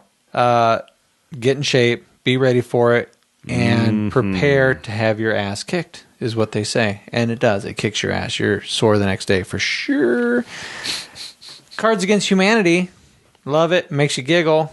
Do it with beer, especially if you're... that's really the best combo, is when you're doing it with friends absolutely. and family, never little ones. Yes. CardsAgainstHumanity.com. Order your pack today. Don't wait. Today is the best time. $25. You cannot beat it. No. Sweet Raw Joy. We love Sweet Raw Joy. I love it. Todd hasn't had any yet, but I'm going to get some. And great suggestion. I am going to have some sample sizes for guests. We need to do that. You'll have to have me back as a guest again then. Yes, absolutely. And I'm also thinking, as you guys, we were all talking, I think I need to have a fridge over there with a wide variety of drinks. Or Or beer. people can fucking drink what we give them. How's that sound? Or you take what I give you, Exactly. and you're happy about it. Just joking. Or you could just go to sweetrawjoy.com. You could order yourself something wonderful. It'll come to your doorstep, and you love it. Ecolips, all natural, wonderful things to put on your lips if they're chapped. And they have they have a huge variety. Like I went to their place, and they have a wonderful what do you call it? Lobby. Well, in there, yeah, they have a wonderful lobby. Great job, Todd. Thank you for that. Jackass. He's a jackass. No, they have like the honor system. You throw some cash. If there's nobody around, you throw down some cash. You grab what you need. But that's only at their local business. But you can go around to other places and find Ecolips. The One World, love that. They also have some medicinal Ecolips lip balm for, things that get on your lips. And you fix your lips the all-natural way. I think a sexual lubricant would be fantastic. Sexual lubricant? Just a lube. All natural Ecolips. Maybe they should have a tab on their page, an idea, like a suggestion tab. You might want to think about that, a suggestion tab. So I'm thinking he knows what he wants to brew, so we don't need any suggestions. I'm trying to help with... I'll definitely be making a sexual lubricant. I was trying to think of, how can I help him with his waitresses' outfits? Totally look like an arcade look, but really skimpy and sexy. The cool thing is, The sexiest arcade female character there is. Who would you say it would be? Wait, the sexiest... The sexiest female arcade character. I can't think of That's one. a tough one. That is a really tough one, because back then it was only 8-bit. Yeah. Everything was very pixelated back in the day. I mean, there were a few on the brawlers, a few of the sexy the ring girls, Mike Tyson's Punch Out, maybe. Yeah, is that? I was thinking the Tekken or Oh yeah, Tekken. Well, I think the witches should certainly have those old metal coin distributors, ding, ding, ding, just ding, full ding. of quarters, just quarters only. You don't get dimes and nickels and shit like that. Just quarters, so they can have $10, $20 worth of quarters on their waist, along with whatever waitress things they have. You also need to think about how much extra weight is that they're going to be carrying that around. Well, they should start working out, do CrossFit 2.2. Lower back issues. Anyway, they're all showing up early for a 10-mile run each day before work. So hey, check out ecolips.com, and you can create your own lip balm. Ecolips.com. That's awesome. Try It Works, independent distributor Kathy Scully. You can get a hold of her at 319-360-2009. You can try becoming a distributor, so you can try to make money selling It Works products, or you can try It Works products, and they have all different types of products. And the most important thing that we want to talk about tonight is, Todd, how can people follow more of the Primal Scream? The best way to do that is go to tpspproductions.com. On there you will see our website. You can like us on Twitter. You can like us on Facebook. You can also follow us on iTunes. Please subscribe. You can follow us on Stitcher as well. A great way to watch us is following us on YouTube, on the TPSP Productions YouTube channel. It's wonderful as well. Yeah. So it'll say Matt and Todd. It'll say Matt and Todd. Matt and Todd, yeah. Yep. Twitter is Matt and Todd as well. So, and if you go to our website, you have the podcast button on our page. Click on iTunes. Now, again, this is our segue. We're segueing into our new podcast. What do you call them? Icons or whatever. Icons, yeah. You can look out for the bandwagon podcast? Is that what you're talking about? No, I'm talking about sorry. how we are moving from our old Primal RSS Scream feed. Yeah, See, we had to the new learn a one. lot of crazy stuff too. You learn about He says we, but he's talking about himself. well, we had an RSS feed for everybody who submitted or what do you call it? Subscribe. Subscribe to our iTunes account and our Stitcher account months ago or a year ago. We have a new one. So before I delete for sure the old one, I'm giving you an opportunity. Go to the iTunes button or the Stitcher button at the bottom of our page. Click on that. It'll take you to the new feed. That's where you hit the subscribe button. It will give you all of the episodes that maybe you have missed. But now you are solid. Locked in with us. Locked in, solid. No more issues. And while you're Done. on the TPSP Productions website, make sure you check out the Bandwagon, which will be up very, very soon. Very, very soon. The Coffee Clutch will be coming as well. We're very excited about producing their podcast. And Coffee video. Clutch. Coffee Clutch. What did I say? Coffee Clutch. God damn it. She's going to kick my ass if I keep calling She it might. Clutch. Coffee Clutch with 2 Ks. Sorry, Matt. Sorry, Jenny. Yes. Coffee Clutch. And they'll be coming up pretty soon. And we're excited about having them on the podcast. So Yeah. So that's all of it. That's all we're going to give you tonight for the Primal Scream. You're welcome. Anyway, I'm going to deal with Hey, Todd you know later. what? We What? really enjoyed having you. It was It wonderful. was great. That was kinda blessed. Was it okay? Were Oh, you yeah, all right? yeah. All right. You know, I went into it like not actually having any idea what to expect. Even having like listened to some of your podcasts, I'm like, Oh, so you've this is listened. all over the place. Oh, fuck yeah, it is. Let's not talk too much about current events because I've not been reading the news lately. Did you hear Nick Rosine from CrossFit 2.2? We had him on probably one of our first 10 podcasts, and we started doing current events. And he goes, do I have to be part of this? And we're like, why? He's like, I have no fucking idea. I spend my entire day at the gym. I don't know anything. My life is my business. Yeah. And all I do is my business. And we were like, that's totally fine. We'll take care of it. So. You just take a break and pop in when we're done with current events. That's exactly how I was feeling. So I'm like, I generally try to stay up on things, but the past few weeks, I'm like, it's just outside of like my microcosm has not been of much concern. And dude, you're starting a business. Jesus, I can imagine that. So That's our crazy. current events, not only does it help our listeners, but it helps our guests. So on that note, I'm Matt, I'm Todd. and we'll see you later. Adios. Good night. That's it, buddy. Dude, I'm so excited about your goddamn brewery. I can't stand myself. I can't stand it. I told my wife.